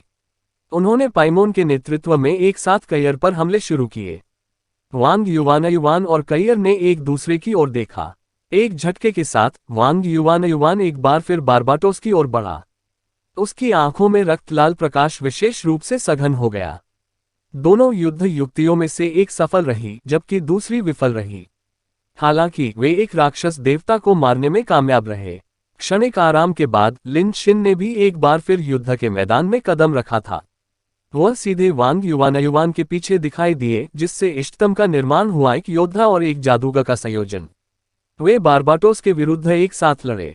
जब आशा की उज्ज्वल किरण ने कार्रवाई की तो शाश्वत नायक और विभिन्न मंदिरों की शक्तियां अपनी पूरी ताकत से भड़क उठीं। दानव देवता सम्राट का दानव देवता स्तंभ अचानक गायब हो गया था। कोई भी अनुमान लगा सकता है कि दानव देवता सम्राट ने अपने दानव देवता परिवर्तन का उपयोग किया था और लॉन्ग हाउचेन से बचने के लिए अपने दानव देवता स्तंभ की शक्ति उधार ले रहा था, इसलिए वे स्पष्ट रूप से आत्मविश्वास से भर गए, जबकि राक्षसों की ताकत भारी रूप से प्रभावित हुई थी। टेम्पल यूनियन की शक्तियों के विस्फोट से संतुलित स्थिति और अधिक तीव्र हो गई। जैसे ही कयर ने अपनी दोनों युद्ध रणनीतियों का उपयोग किया, राक्षसों ने 5 शैतान ड्रैगन, 2 चंद्रमा राक्षस और 1 स्टार दानव को खो दिया था, जबकि मनुष्यों ने 4 शाश्वत नायकों को खो दिया था। शाश्वत नायकों ने न केवल इस युद्ध क्षेत्र में निर्णायक भूमिका निभाई, बल्कि जब भी उन्होंने आक्रमण किया, उन्होंने मानव शक्तियों का नेतृत्व भी किया। जब भी टेम्पल यूनियन की अन्य शक्तियां खतरे में होंगी, शाश्वत नायक हमेशा खुद को मुक्त करने में सक्षम होंगे। वे अपने दुश्मन के हमलों को रोकने के परिणामस्वरूप अपनी आत्मा की आग भी बुझा देंगे। हालांकि वे यूं ही नहीं मरे। मूलतः प्रत्येक शाश्वत नायक 9वें चरण के प्रतिद्वंद्वी को अपने साथ नीचे खींच लेगा। 1008वें चरण के दानव शक्तिगृहों में से आधे से भी कम बचे थे। उनकी संख्या केवल 400 के आसपास थी। हालांकि मनुष्यों के पक्ष में जादुई तोपें भी काफी कमजोर हो गईं। ओवरलोड होने के कारण उनमें से 1/3 से अधिक के फायरिंग चैम्बर नष्ट हो गए थे, जबकि तोपों को नियंत्रित करने वाले मानव शक्तियों ने कभी इस बात पर विचार नहीं किया कि जादुई तोपों पर ओवरलोडिंग से खुद को खतरा होगा। एक छठे कदम का शूरवीर था जिसने पूरी ताकत से एक जादुई तोप चलाई और 8वें कदम के राक्षस को मार डाला। जादुई तोप ज्यादा गर्म हो गई, इसलिए शूरवीर ने वास्तव में खुद को आध्यात्मिक ऊर्जा से ढक लिया और अपने साथियों को फायरिंग जारी रखने के लिए कहते हुए तोप पर हमला कर दिया। उन्होंने तोप की बैरल को पकड़ लिया और उसे ठंडा करने के लिए अपनी आध्यात्मिक ऊर्जा का उपयोग किया। अंत में वह जादुई तोप पर जलकर मर गया, लेकिन जादुई तोप एक बार फिर से फायर करने में सक्षम हो गई। शायद अपने साथी के बलिदान के कारण नए गनर ने बिल्कुल सटीक तरीके से 8वें चरण के एक और राक्षस पावरहाउस को मार डाला। यही वह क्षण था जब जादुई तोप अंततः गर्मी और दबाव के आगे झुक गई और जोर से फट गई। जैसे ही ड्रैगन रेसिस्टिंग माउंटेन दर्रे की मोटी दीवारों में एक बड़ा छेद बन गया, गनर और उसकी जगह लेने वाले लोगों सहित कुल 6 बहादुर शूरवीरों की भी मृत्यु हो गई। उन्होंने ड्रैगन रेजिस्टिंग माउंटेन पास के सम्मान और मनुष्यों के भविष्य की बहादुरी से रक्षा करने के लिए शूरवीरों के रूप में अपने जीवन और अपनी आत्मा का उपयोग किया। वे सभी सच्चे नायक थे। यह मूल रूप से हर उस गनपोट में होता था जिसकी दीवार पर जादुई तोप होती थी। जादुई क्रिस्टल जितना अधिक शक्तिशाली होगा, उतनी ही अधिक संभावना होगी कि जादुई तोप लगातार फायरिंग के बाद अपने कक्ष को उड़ा देगी। सेमेगिना के दानव देवता मुकुट द्वारा संचालित परम जादुई तोप इससे विशेष रूप से प्रभावित हुई थी। हालांकि कीमती सामग्रियों से निर्मित होने के कारण इसका कक्ष नहीं फटा, लेकिन जब इसे दागा गया तो आसपास का वातावरण अतुलनीय रूप से गर्म हो गया। अधिकतम क्षति प्राप्त करने के लिए किसी को तोप से निशाना लगाने की भी आवश्यकता थी। जादुई तोप अब तक कुल 4 बार दागी जा चुकी थी। सटीकता बढ़ाने के लिए इसे हर बार नियंत्रित करने वाले 4 मानव पावरहाउस की आवश्यकता होती है, उनमें से कम एक जादूगर। शायद बंदूकधारियों को पहली बार गोली चलाते समय इसके परिणामों के बारे में कोई अंदाजा नहीं था, लेकिन अन्य 3 बार के बारे में क्या? इससे पहले कि बंदूकधारियों का दूसरा दौर इस जादुई तोपों के पास पहुंचे, उन्होंने संयम के साथ अपने कपड़े उतार दिए, अपने अंगूठे काटे और उन पर कुछ शब्द लिखे, इससे पहले कि वे इसे अपने परिवार को देने के लिए नीचे अपने भाई को दे दें। खून से लिखे उनके पत्र बहुत सरल थे। मुख्य बंदूकधारी ने लिखा, मेरी प्यारी पत्नी, हमारे बेटे को बताओ कि उसके पिता तोपें चलाते हैं और मानवता के लिए अच्छा कर रहे हैं। जादूगर ने लिखा, मेरी सारी संपत्ति जादूगर मंदिर को दान कर दो। 2 सेकेंडरी गनर ने लिखा, मैं तुमसे प्यार करता हूं, मेरी प्यारी बेटी और बच्ची, तुम्हारे पिता एक हीरो हैं। इन पत्रों को छोड़ने के बाद वे चारों बिना किसी हिचकिचाहट के तोप चलाने के लिए आगे बढ़े। जादुई तोप ने एक बार फिर विस्फोट किया और एक शैतान ड्रैगन को मार गिराया, जबकि इस प्रक्रिया में 4 नायक भी बलिदान हो गए। उनकी मौतें शाश्वत नायकों और 9वें चरण के पावरहाउस से अलग नहीं थीं जो बाहर युद्ध में मारे गए थे। नायकों के बीच ताकत की कोई धारणा मौजूद नहीं थी। वे जानते थे कि इससे उन्हें अपनी जान गंवानी पड़ेगी, फिर भी वे बिना किसी हिचकिचाहट के आगे बढ़े।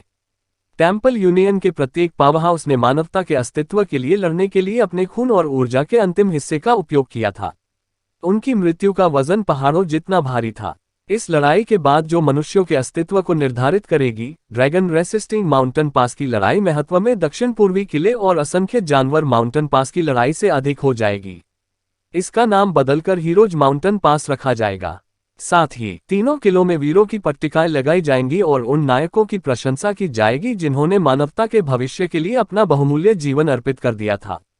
फुफकार। युद्ध के मैदान के एक कोने से एक कान भेदी आवाज आई और नीचे जमीन से टकराने से पहले एक विशाल आकृति अचानक हवा में घूम गई। एक गहरे हरे रंग की आकृति किसी भूत की तरह पीछा कर रही थी। बहुत तेजी से चलने के कारण वह बिल्कुल धुंधला सा लगने लगा था। हालांकि जब वह नीचे गिरा तो उसके पीछे की जगह में दरारों की एक श्रृंखला दिखाई दी। हवा में गिरती हुई आकृति सिमा जियान की थी, जबकि उसका पीछा करने वाला 10वां दानव देवता लाइटनिंग दानव गॉड ब्यूर था। अध्याय 847 ड्रैगन और फीनिक्स का अग्नि देव स्तंभ 3। सिमा जियान के बाएं कंधे से दाहिने कूल्हे तक एक आश्चर्यजनक घाव फैला हुआ था।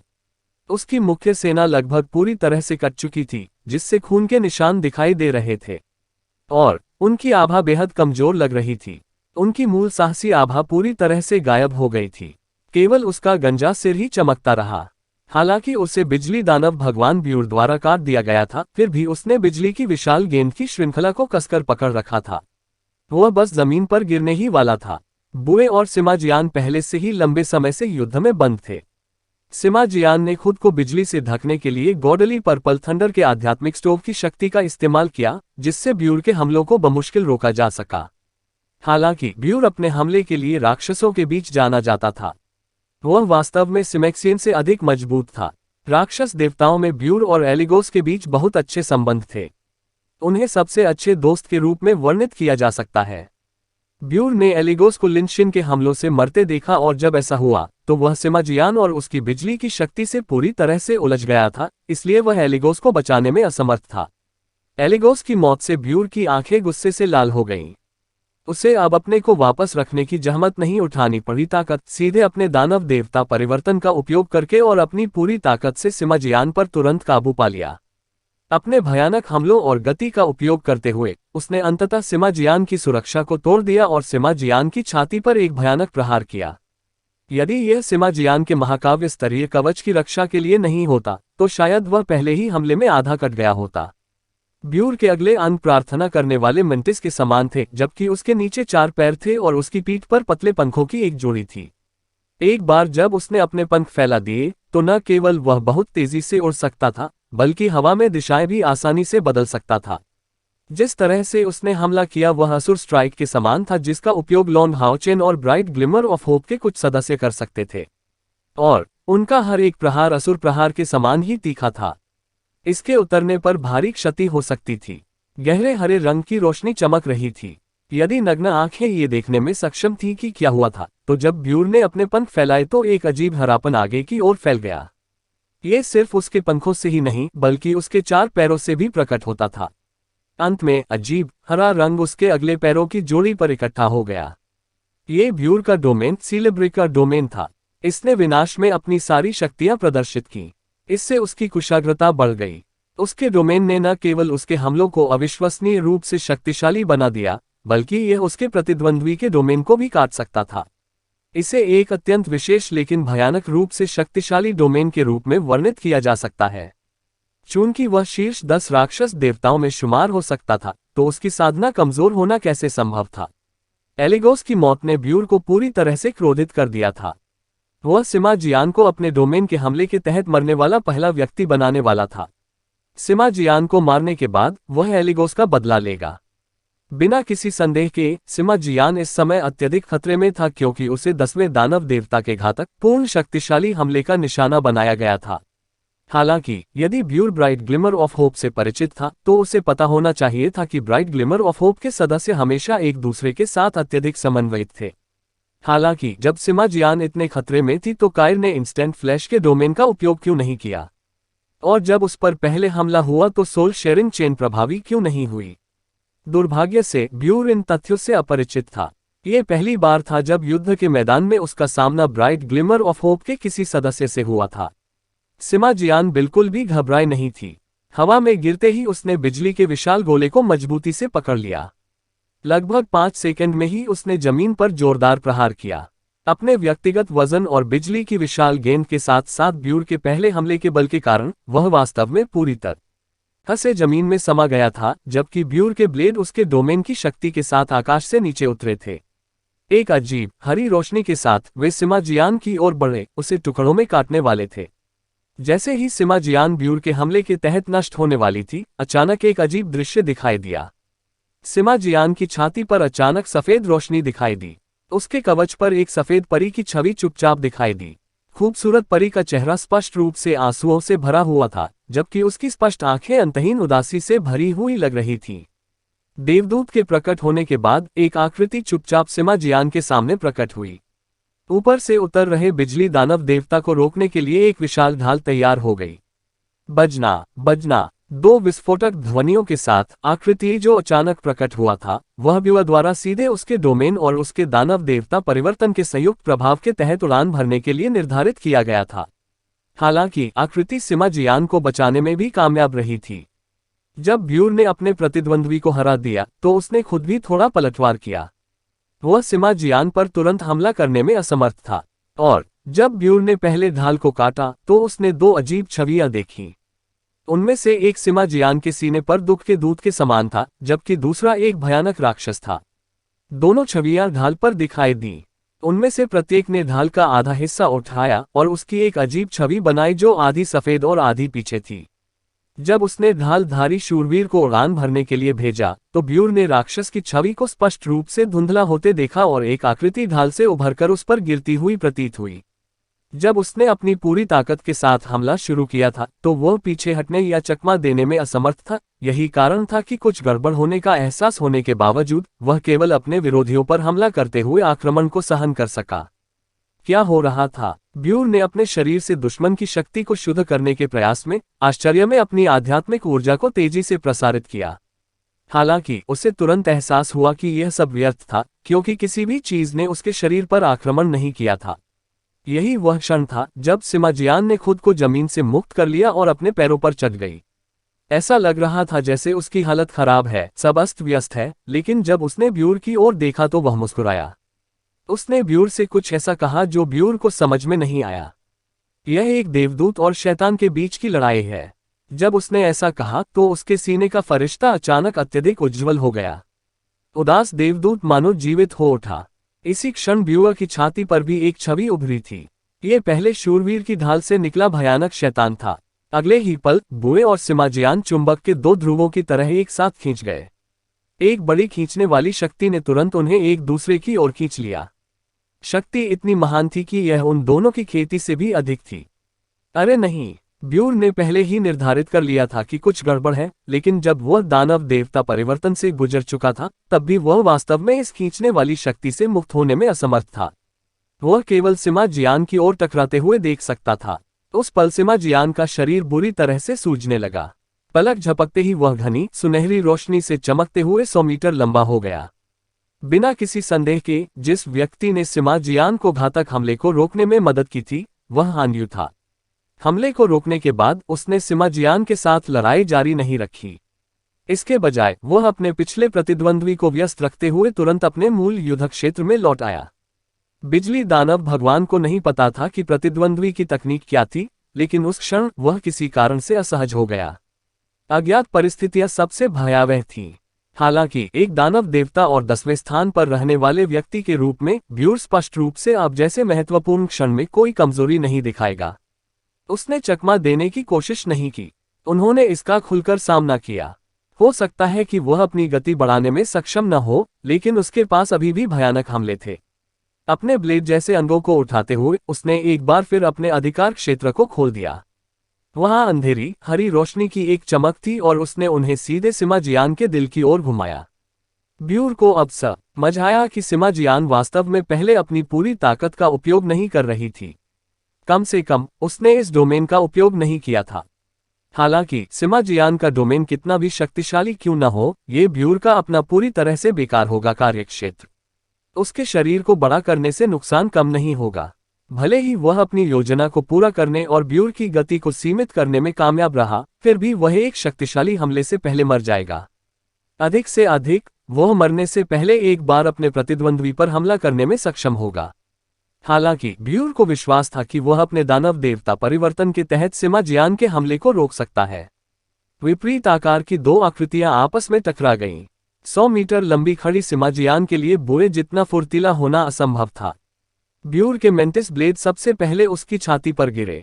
ब्यूअर की आंखों में एक तिरस्कारपूर्ण शीतलता झलक उठी। इस गंजे को तो छोड़ ही दें, यहाँ तक कि चंद्रमा दानव भगवान और स्टार दानव भगवान के स्तर पर अस्तित्व भी मर जाएगा यदि उसके डोमेन द्वारा संचालित उसके दो अंग जमीन पर उतरने में कामयाब रहे। केवल दानव देव सम्राट ही इसे रोकने में सक्षम हो सकता था। क्या सिमा जियान ब्यूर के डोमेन को ब्लॉक कर सकती है? बिल्कुल नहीं। दानव देवता परिवर्तन और अपने डोमेन दोनों का उपयोग करते हुए 10वां दानव देवता, जो अपनी ताकत के लिए जाना जाता था, आक्रामक क्षमता के मामले में शीर्ष 3 में रैंक कर सकता था। हालांकि इस सब के लिए एक बड़ी शर्त थी। ऐसी आक्रामक शक्ति को उजागर करने के लिए उसके डोमेन का उपयोग करना आवश्यक था। सीलब्रेकर डोमेन से मजबूत मेंटिस ब्लेड की जोड़ी सिमा जियान की छाती से 1 इंच से भी कम दूरी पर लग रही थी। इसने सिमा जियान के चारों ओर प्रकाश की शक्ति को पूरी तरह से भेद दिया था और सिमा जियान की मांसपेशियों में भी तीव्र दर्द का अनुभव हुआ। यह इस महत्वपूर्ण क्षण में भी था कि एक ऐसा दृश्य घटित हुआ जो ब्यूर के लिए अजीब था लेकिन सिमा जियान के लिए अद्भुत था। ब्यूअर की छाती पर भयानक दानव और सिमा जियान की छाती पर उदास देवदूत एक ही समय में चमक उठे। जब वे जले तो भयानक राक्षस ने एक मूक चीख निकाली, जबकि दुखी देवदूत की आंखों से आंसू की 2 बूंदें निकल गईं। आंसुओं की 2 बूंदें पारभासी थीं, मानो वे दुनिया का सबसे शुद्ध पदार्थ हों। अध्याय 848 आतंक और उदासी की लय। एक भयानक राक्षस की आवाजहीन चीख बिजली के दानव भगवान बुए के सिर में गूंज उठी। उसे केवल ऐसा महसूस हुआ जैसे उसके सिर पर अचानक अनगिनत सुइयों से वार किया गया हो। उसका पूरा शरीर कांप उठा, जबकि पहले से उसके अजेय हमले का काफी असर हुआ। ये बुरी तरह कमजोर हो गया। देवदूत के आंसुओं की 2 बूंदें बिजली के दानव भगवान ब्यूर के ब्लेड पर चुपचाप गिरी। जहां से आंसू गिरे तुरंत सफेद रोशनी दोनों ब्लेडों पर फैल गई। इसने हमले को नहीं रोका, न ही ब्लेड को नष्ट किया।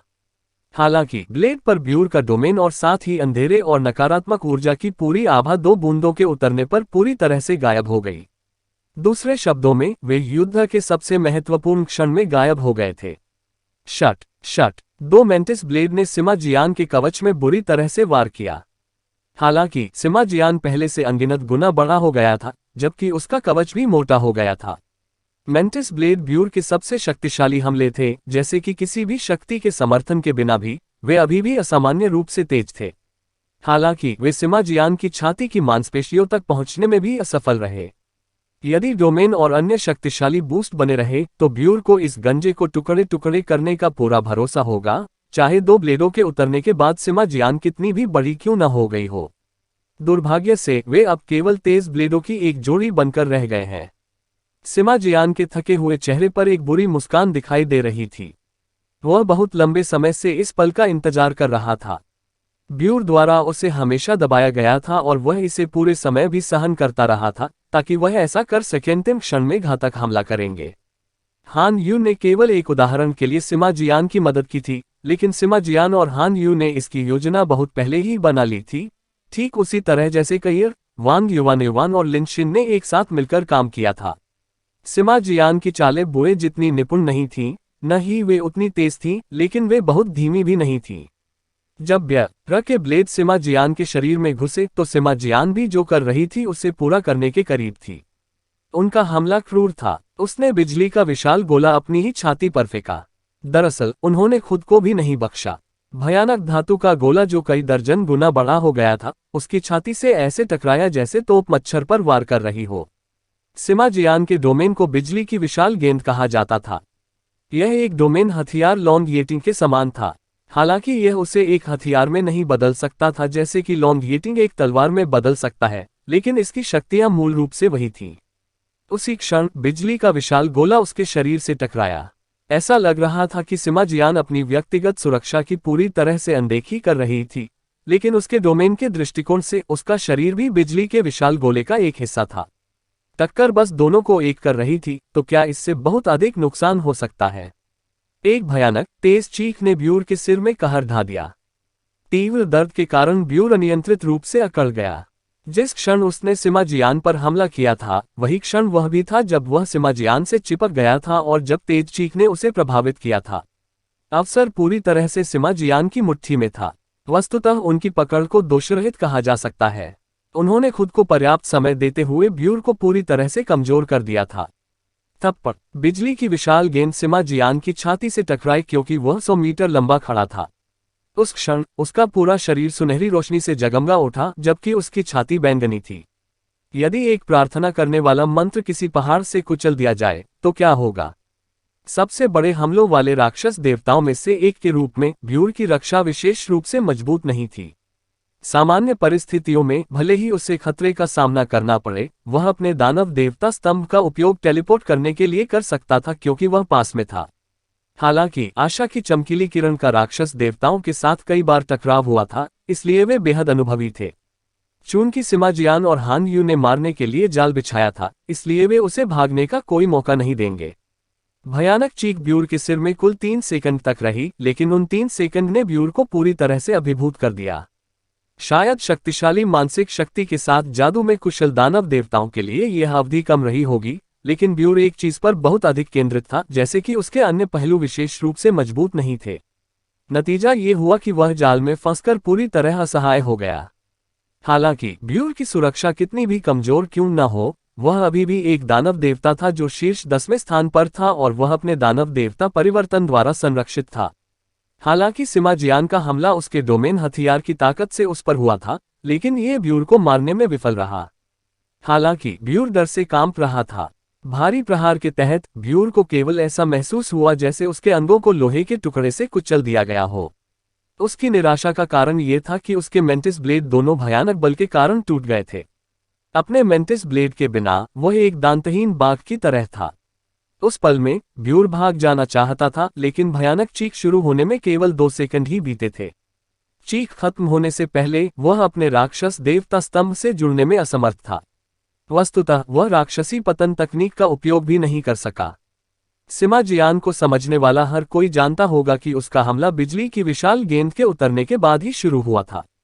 सिमा जियान बिल्कुल भी पीछे नहीं हटी।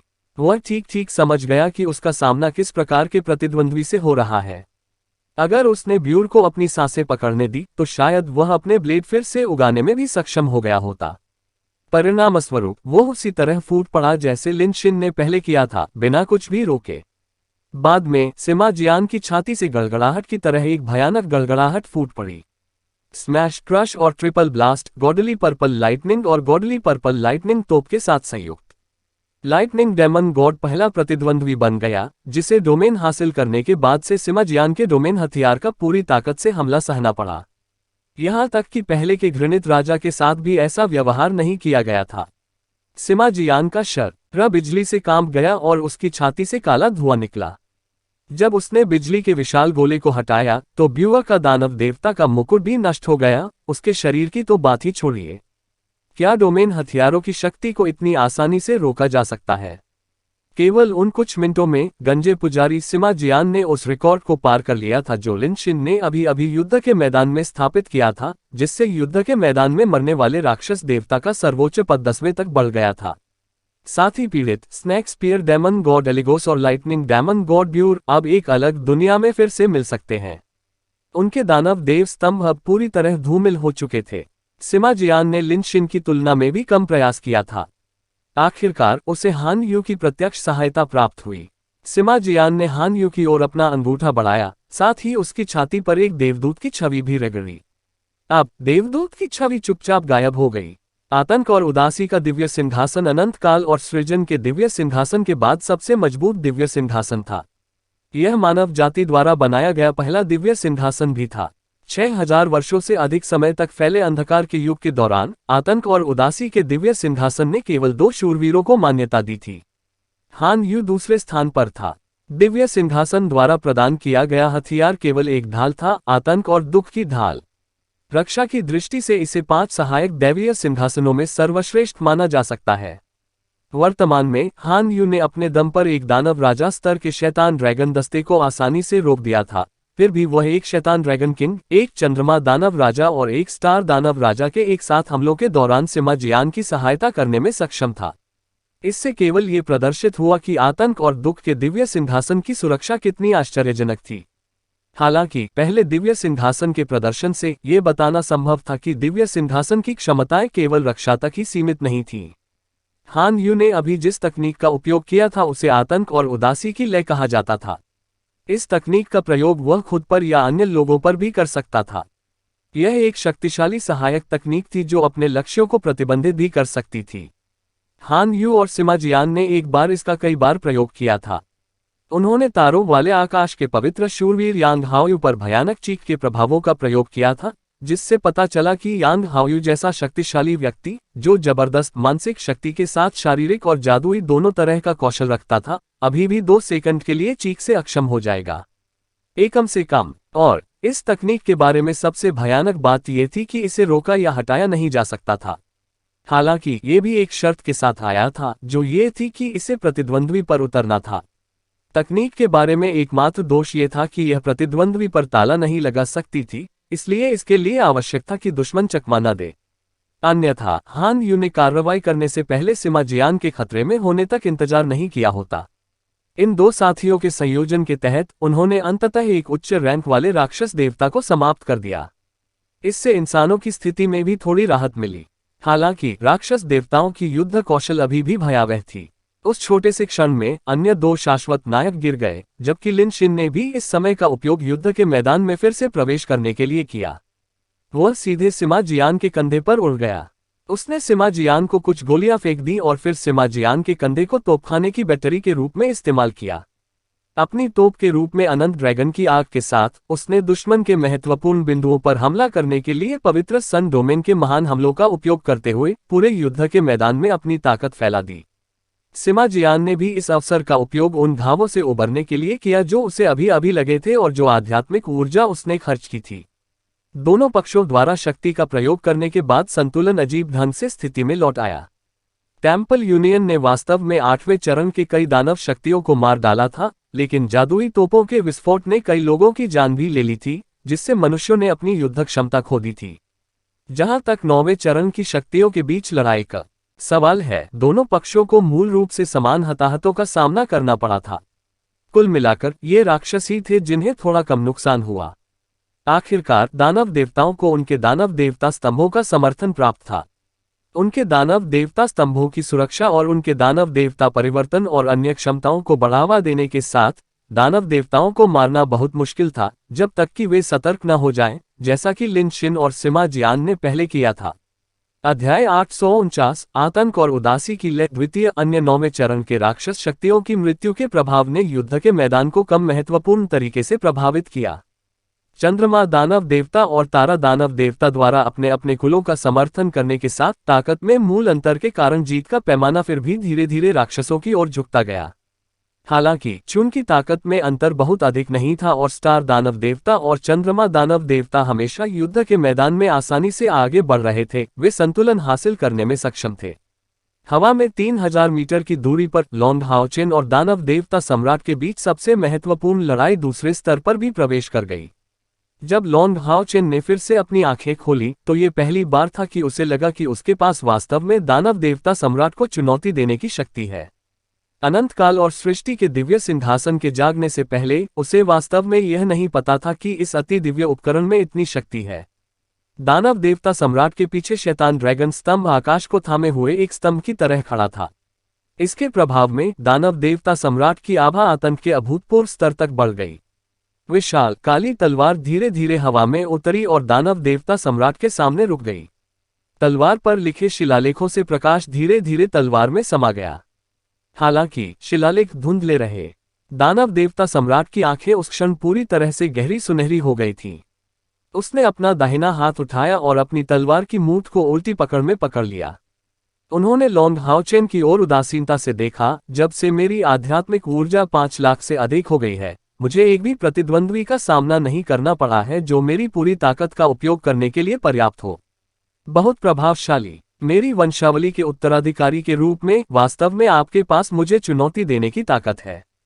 दरअसल मेरे जैसे पावरहाउस के लिए आप जैसे प्रतिद्वंद्वी का सामना करना एक तरह की खुशी है। बस मुझे देखने दो कि तुम किस स्तर तक पहुंच सकते हो और तुम मुझ पर कितनी ताकत थोप सकते हो। इस तलवार को डेविल ड्रैगन तलवार कहा जाता है। इसकी उत्पत्ति मेरे शरीर से ड्रैगन की हड्डी के एक टुकड़े से हुई है। यह मेरे शरीर में कई 100 वर्षों तक निर्मित होने की अपनी वर्तमान शक्ति रखता है। तलवार, शैतान ड्रैगन स्तंभ और मैं एक हैं। जैसा कि उन्होंने कहा था, शैतान ड्रैगन तलवार की मूठ दानव देवता सम्राट के दाहिने हाथ में घूमती थी और ब्लेड अब ऊपर की ओर था। दानव देव सम्राट ने इसे अपनी ओर इंगित करते हुए एक मानक पकड़ में रखा। वह विशाल तलवार, जो उसके आकार के अनुपात में नहीं लग रही थी, तुरंत गहरे नीले प्रकाश से जगमगा उठी, जबकि तलवार के शिलालेख गहरे सुनहरे प्रकाश से चमक उठे। लॉन्ग हाओचेन ने भी अपना दाहिना हाथ उठाया और धीरे से अपने ठीक सामने अनंत काल और सृजन की तलवार पकड़ ली। उस पल उसके शरीर में कई अद्भुत संवेदनाएं भर गईं। ये शक्तिशाली नहीं था, लेकिन इससे उसे ऐसा महसूस हुआ जैसे वह सभी बाधाओं को पार कर सकता है और चमत्कार कर सकता है। जैसे ही उसने तलवार पकड़ी, अनंत काल और सृजन की तलवार पर सभी 9 प्रतीक चमक उठे, जबकि लॉन्ग हाओचेन के अनंत काल और सृजन के कवच पर रेखाएं भी जीवंत हो उठीं। उनके शरीर से एक नेक भावना का संचार हुआ। दानव देव सम्राट के विरुद्ध, जिसकी पृष्ठभूमि में शैतान ड्रैगन स्तंभ था, नेक भावना ने वास्तव में दानव देव सम्राट से अंधेरे की आभा को पीछे धकेल दिया। न केवल ये बराबरी पर था, बल्कि इसमें बढ़त हासिल करने के संकेत भी दिखे। दानव देवता सम्राट की नजर कुछ सख्त लग रही थी। यद्यपि अनंत काल और सृष्टि के दिव्य सिंहासन में सृष्टिकर्ता ईश्वर की आभा का केवल एक टुकड़ा ही बचा था, फिर भी सृष्टिकर्ता ईश्वर सबसे महान ईश्वर थे जिन्होंने पूरी दुनिया और अनगिनत लोकों का निर्माण किया था। एक निश्चित अर्थ में एक क्षेत्र निर्माता भगवान के शरीर का एक हिस्सा था, जबकि पूरी दुनिया को बांधने वाले सिद्धांत भी निर्माता भगवान द्वारा बनाए गए थे। भले ही लॉन्ग हाओचेन के अति दिव्य उपकरण में केवल निर्माता भगवान की आभा का एक टुकड़ा था, फिर भी ये किसी भी प्रतिद्वंद्वी के लिए बेहद डरावना था, जिसमें दानव भगवान सम्राट जैसे पावरहाउस भी शामिल थे। अगले ही पल लड़ाई शुरू हो गई। लॉन्ग हाओचेन ने पहले आक्रमण किया। सफेद रोशनी की चमक के साथ वह अगले ही पल दानव देव सम्राट के सामने प्रकट हो गया। क्योंकि उसने अनंत काल और सृजन की तलवार को उल्टी पकड़ में चलाया था, उसने सीधे तलवार को ऊपर की ओर उछाल दिया। यदि कोई युद्ध देख रहा था तो उन्होंने उस शानदार दृश्य को देखा होगा जो लॉन्ग हाओचेन ने बनाया था। उस क्षेत्र में एक लंबी लकीर पीछे छूट गई थी जिसे लॉन्ग हाओचेन ने अभी अभी देखा था। वह रेखा प्रकाश की अनगिनत आकृतियों से बनी थी। प्रकाश की ये आकृतियां प्रकृति के विकास और यहाँ तक कि सूर्य, चंद्रमा और सितारों से आने वाली रोशनी को दर्शाती हैं। दानव देवता सम्राट ने तुरंत अपनी तलवार से हमला किया और लॉन्ग हाओचेन के हमले को रोक दिया। आखिरकार दो अलौकिक उपकरण तलवारें अपनी सबसे मजबूत स्थिति में टकरा गईं। जिस क्षण दोनों तलवारें टकराईं, शैतान ड्रैगन तलवार पर शिलालेखों ने एक शानदार ड्रैगन की दहाड़ उत्पन्न की, जबकि लॉन्ग हाओचेन की अनंत काल और निर्माण की तलवार पर सभी 9 प्रतीक चमक गए। इस शानदार ढंग से लॉन्ग हाओचेन और दानव देवता सम्राट एक बार फिर घनिष्ठ युद्ध में लगे हुए थे। हालांकि लॉन्ग हाओचेन अब दानव देवता सम्राट द्वारा पूरी तरह से वश में नहीं किया गया था। बजना एक कानफोड़ू विस्फोट के साथ लॉन्ग हाओचेन और दानव देवता सम्राट दोनों दूर जा गिरे। वास्तव में उस मुकाबले में वे बराबरी पर थे। उनमें से कोई भी अपने प्रतिद्वंद्वी को कुछ नहीं करने में कामयाब रहा। हालांकि दानव देव सम्राट की शैतान ड्रैगन तलवार ने टकराव के बाद एक हल्की सी गड़गड़ाहट उत्पन्न की, जिससे दानव देव सम्राट की अभिव्यक्ति थोड़ी बदल गई। हालांकि यह सिर्फ एक झड़प थी और लॉन्ग हाओचेन और दानव देवता सम्राट इसके माध्यम से जीत का निर्धारण करने में असमर्थ थे। दो तलवारों को अलग करने वाली ताकत पूरी तरह से प्रकाश में आ गई थी। लॉन्ग हाओचेन की साधना 9वें चरण की 9वीं श्रेणी तक पहुंच गई थी, लेकिन वह अभी भी दानव देवता सम्राट की 10 लाख आध्यात्मिक ऊर्जा जितनी महान नहीं थी। हालांकि वे समान रूप से मेल खाते थे। इसने शैतान ड्रैगन तलवार की तुलना में अनंत काल और सृजन की तलवार के लाभ को प्रदर्शित किया, जबकि शैतान ड्रैगन तलवार की धीमी आवाज ने इसकी कमजोरी को प्रदर्शित किया। उसके हाथ के एक झटके से अनंत काल और सृजन की तलवार अब एक मानक पकड़ में आ गई थी। वह अपना बायां हाथ ऊपर लाया और साथ ही उसने दानव देव सम्राट की ओर शांति से देखा। उसकी छाती पर लगा रत्न चमकदार हरी रोशनी से चमक रहा था, जैसे ही निर्माता भगवान की आभा का टुकड़ा तुरंत फूट पड़ा। प्रकृति का खिलना। यह अभी भी अनंत काल की 3 तलवार तकनीकों से प्रकृति का खिलना था, लेकिन इस बार दानव देवता सम्राट पहले कभी इतना कठोर नहीं हुआ था। आकाश हरा हो गया क्योंकि जीवन की घनी आभा तुरंत 500 किलोमीटर दूर तक पहुंच गई। ड्रैगन रेसिस्टिंग माउंटेन पास, जो हमेशा ठंडे और भयानक वातावरण में रहता था, अचानक गर्मी का संकेत मिला जो तेजी से मजबूत हुआ। आसमान अचानक हरा हो गया था। चाहे मनुष्य हो या राक्षस, सभी सहजता से सिर उठाकर देखते थे। उन्होंने कुछ ऐसा देखा जिसे वे अपने जीवन में कभी नहीं भूलेंगे। आसमान में मृगतृष्णा जैसा एक अद्भुत दृश्य दिखाई दिया। अनगिनत हरे पौधों के प्रक्षेपण हवा में दिखाई दिए। ये पौधे लगातार बढ़ते हुए पूरे आकाश को कवर करते हुए प्रतीत हो रहे थे। खिलती हुई प्रकृति की अद्भुत आभा ने राक्षसों को भी स्तब्ध कर दिया। हरियाली जो अंतहीन रूप से फैली हुई प्रतीत होती थी, उसे हत्यारे मंदिर के नियंत्रण वाले एक्सोर्सिस्ट माउंटेन पास से भी देखा जा सकता था। जीवन की सघन आभा हवा से उतर रही थी, जिससे एक सुखद अनुभूति हुई कि अंधेरे के अलावा सभी तत्वों के पावरहाउस के लिए उनकी आध्यात्मिक ऊर्जा बढ़ रही थी। निस्संदेह इस घटना ने मनुष्यों को मजबूत किया और राक्षसों को कमजोर किया। भले ही यह शक्तिशाली नहीं था, फिर भी इसने दोनों पक्षों के मनोबल और शक्ति को काफी प्रभावित किया। चंद्रमा दानव देवता अगारेस की आंखें अविश्वास से भर गईं। आखिरकार उसे समझ आ गया कि दानव देवता सम्राट ने शैतान ड्रैगन स्तंभ का उपयोग क्यों किया था। लॉन्ग हाओचेन उससे भी अधिक शक्तिशाली था जितना उन्होंने सोचा था। बस इस घटना ने प्रदर्शित कर दिया था कि उसके पास दानव देवता सम्राट को चुनौती देने की शक्ति थी। दानव देव सम्राट यूं ही कठोर नहीं हो गया। जब प्रकृति के खिलने का उपयोग किया गया तो उन्होंने कार्रवाई की। उसने धीरे से डेविल ड्रैगन तलवार को अपने हाथ में उठाया और उसे दोनों हाथों से भी पकड़ लिया। उसी समय उसके शरीर से एक अजीब सी गुंजन सुनाई दी। उसकी छाती से गहरे नीले रंग की रोशनी निकली, जो प्रकाश की एक विशाल गहरे नीले रंग की गेंद के रूप में ऊपर उठी और शैतान ड्रैगन तलवार में विलीन हो गई। तुरंत एक ब्लैक होल शैतान ड्रैगन तलवार की नोक पर दिखाई दिया। ब्लैक होल तेजी से विस्तारित हुआ, पलक झपकते ही प्रकृति के खिले हुए हरे परिदृश्य को चीरता हुआ। आध्यात्मिक ऊर्जा के घने स्पंदनों ने हवा में अकल्पनीय विनाश किया, जबकि ब्लैक होल के आसपास गहरे नीले रंग की बिजली कड़क रही थी। डेविल ड्रैगन पिलर चुपचाप हवा से गायब हो गया, जबकि ब्लैक होल आश्चर्यजनक गति से बढ़ गया, जैसे कि ब्लैक होल सभी ऊर्जाओं को अवशोषित कर सकता है। इसके आसपास बिजली की चमक और तेज हो गई, क्योंकि बिजली के मोटे बोल्ट लगातार विनाशकारी रूप से हरे परिदृश्य पर गिर रहे थे। एक ने सृजन किया तो दूसरे ने विनाश। उन्होंने एक दूसरे के हमलों का मिलान किया। हालांकि दानव देवता सम्राट के आश्चर्य के लिए लॉन्ग हाओचेन ने इस बार सीधे हमले के रूप में प्रकृति के ब्लूम का उपयोग नहीं किया। इसके बजाय ये केवल तैयारी जैसा लग रहा था। जब ब्लैक होल 1000 मीटर तक बढ़ गया तो अंततः उस पर काबू पा लिया गया। पशु पक्षियों की आवाजें आने लगीं, जैसे प्रकृति की हरी भरी दुनिया में कीड़े मकोड़े और जीव जंतु प्रकट होने लगे। कीड़े मकोड़े और जानवर आश्चर्यजनक दर से विकसित हुए। जब भी वे विकसित होते, वे और भी अधिक शक्तिशाली हो जाते और धीरे धीरे जादुई जानवर प्रकट होने लगे। इस अद्भुत शानदार दृश्य ने दानव देवता सम्राट पर अभूतपूर्व दबाव डाला। ये स्पष्ट रूप से अनंत काल की दूसरी तलवार तकनीक थी, क्रिएशन ऑफ द लिविंग। हालांकि क्रिएशन ऑफ द लिविंग का उपयोग नेचर ब्लून के साथ किया गया था। प्रकृति की दुनिया को जीवन मिल गया था। इसने एक ऐसी आभा प्रदान की जो दुनिया के सिद्धांतों के अनुरूप थी। ये देखकर अगारेस की निगाहें नर्म हो गईं। ये भी धीरे धीरे दृढ़ हो गया, जबकि शू योगक्सियाओं के प्रति उसके हमले अधिक से अधिक शक्तिहीन हो गए। उसकी निगाहें आकाश पर ही टिकी रहीं, क्योंकि वह उस पर मोहित हो गया था। सृजन की यह आभा उन्हें पसंद आई।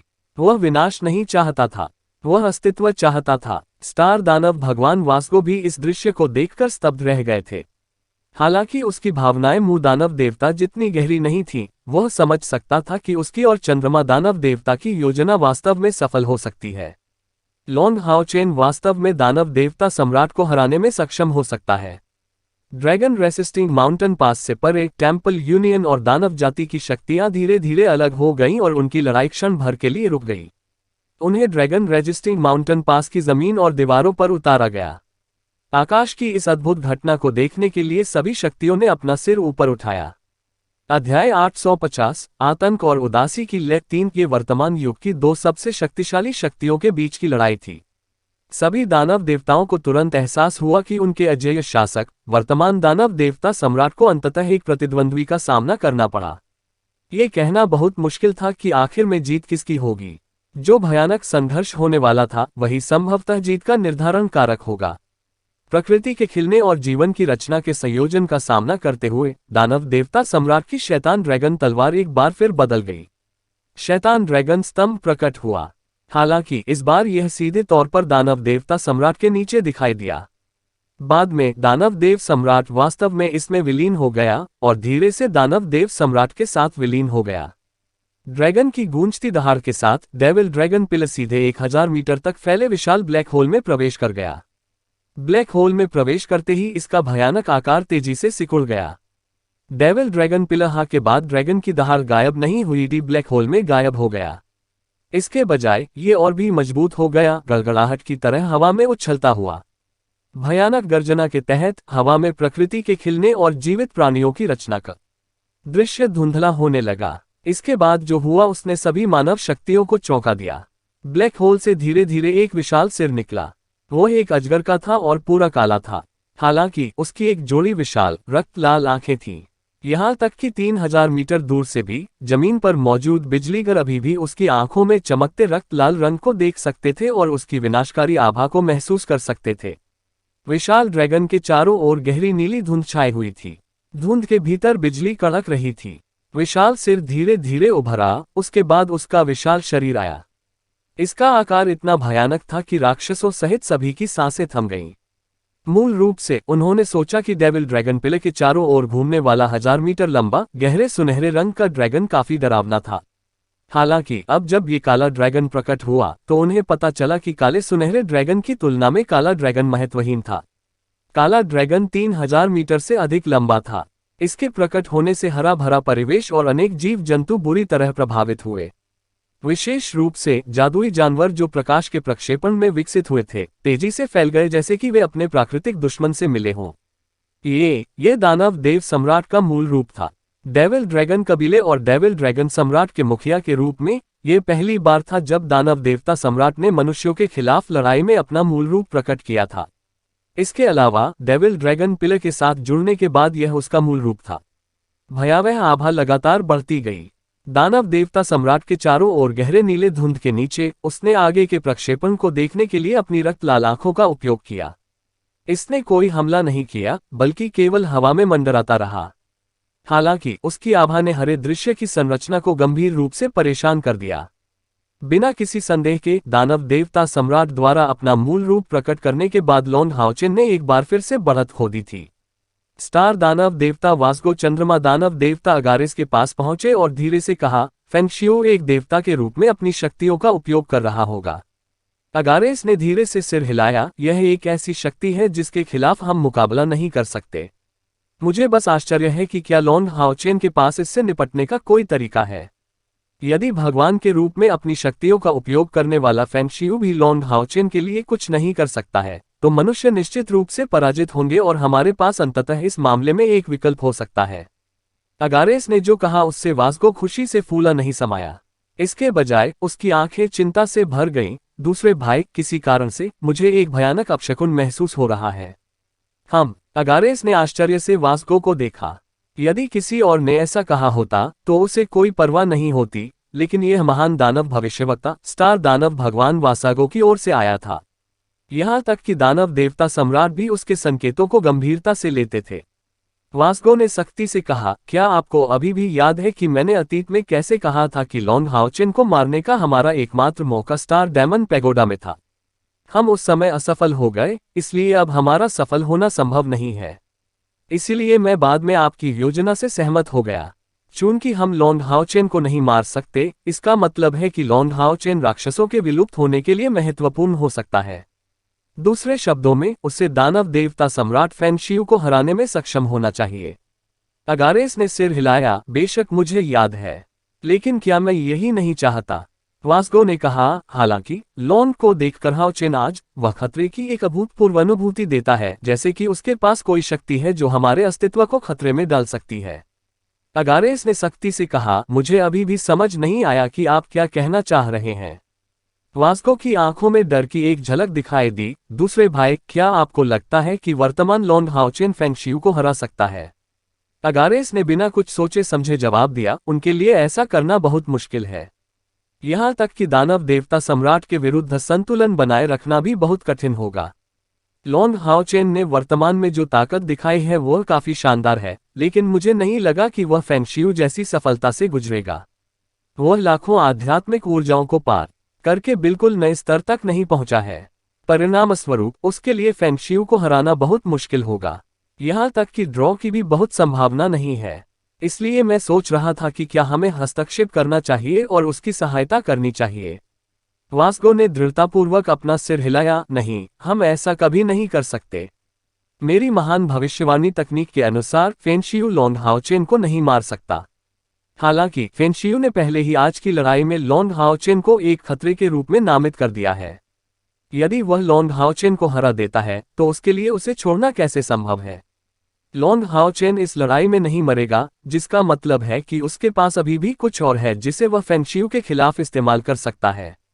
अनंत काल और सृष्टि के दिव्य सिंहासन के अलावा वह दानव देवता सम्राट के खिलाफ लड़ने के लिए किस अन्य शक्ति का उपयोग कर सकता है? अगेरेस अंततः समझ गए कि वास्को क्या कहना चाह रहे थे। अंततः उसकी अभिव्यक्ति एकदम बदल गई। क्या आप कह रहे हैं? जैसे ही वे बातचीत कर रहे थे, हवा का दृश्य एक बार फिर तेजी से बदल गया।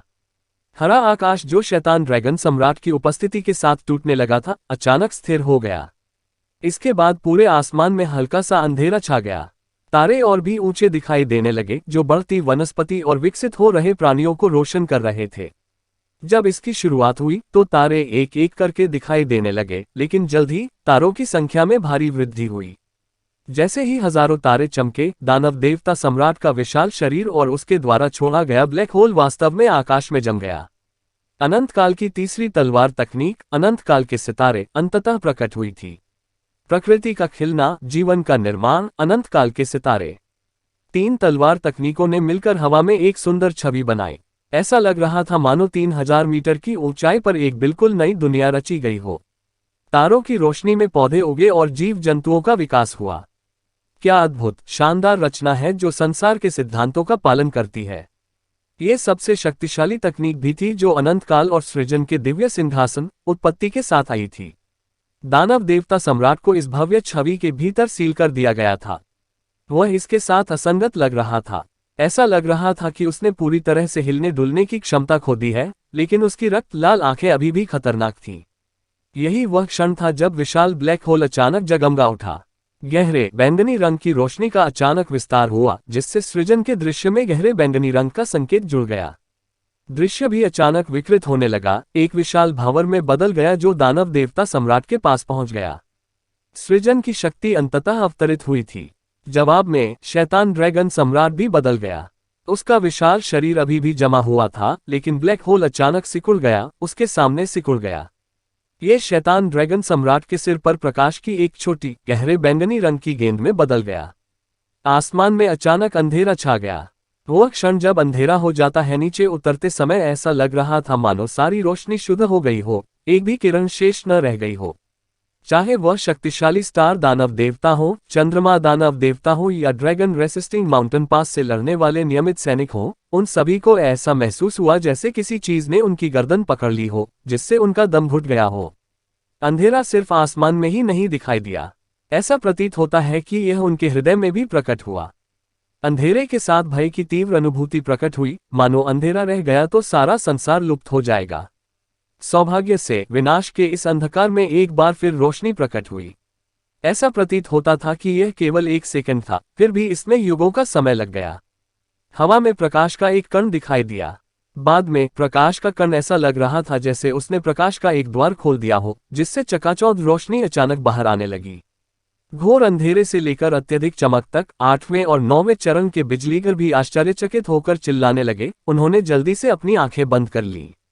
आकाश के ऊपर प्रकाश प्रकट हो गया था। जैसे ही अंधेरा और रोशनी जबरदस्त तीव्रता से टकराए, कोई यह नहीं देख पाया कि यह किस रंग का हो गया। प्रकाश की एक विशाल गेंद ने हवा को रोशन कर दिया। प्रकाश का गोला इतना बड़ा था कि इसे विनाशकारी बताया जा सकत है। वे सभी पहाड़ जहां ड्रैगन रेसिस्टिंग माउंटेन पास स्थित था, कान फाड़ने वाली, चरमराने वाली ध्वनि पैदा कर रहे थे, मानो वे हवा में प्रकाश की गेंद के जबरदस्त दबाव से किसी भी समय ढह सकते हैं। पहाड़ों पर भयानक दरारें भी दिखाई दी, जो दर्शाती है कि उनका ढहना सचमुच संभव था। सौभाग्य से शानदार ढंग से चमकने के बाद प्रकाश की गेंद सिकुड़ने लगी और सब कुछ वापस सामान्य हो गया। आकाश पहले कभी इतना साफ, इतना खाली नहीं था। 5000 किलोमीटर के दायरे में एक भी बादल या दुर्गंध का संकेत नहीं था। साफ आकाश अपनी पवित्रता के कारण अजीब लग रहा था। आकाश में केवल दो आकृतियां उभरी। शैतान ड्रैगन सम्राट फेंग शियू अपने विशाल शरीर के साथ आकाश में मंडराता रहा, जबकि उसके पास अनंत काल और सृजन का कवच पहने लॉन्ग हाओचेन था, जिसके पंख खुले हुए थे और वह जोर जोर से सांस ले रहा था। लॉन्ग हाओचेन की आंखें धुंधली लग रही थीं, जबकि अनंत काल और सृजन के कवच से आने वाली सफेद रोशनी अब बहुत कमजोर थी। हालांकि उसकी आंखें अभी भी दृढ़ता से भरी थीं। दृढ़ता के अलावा जो कुछ हुआ था उसे स्वीकार करने में थोड़ी सी अनिच्छा भी थी।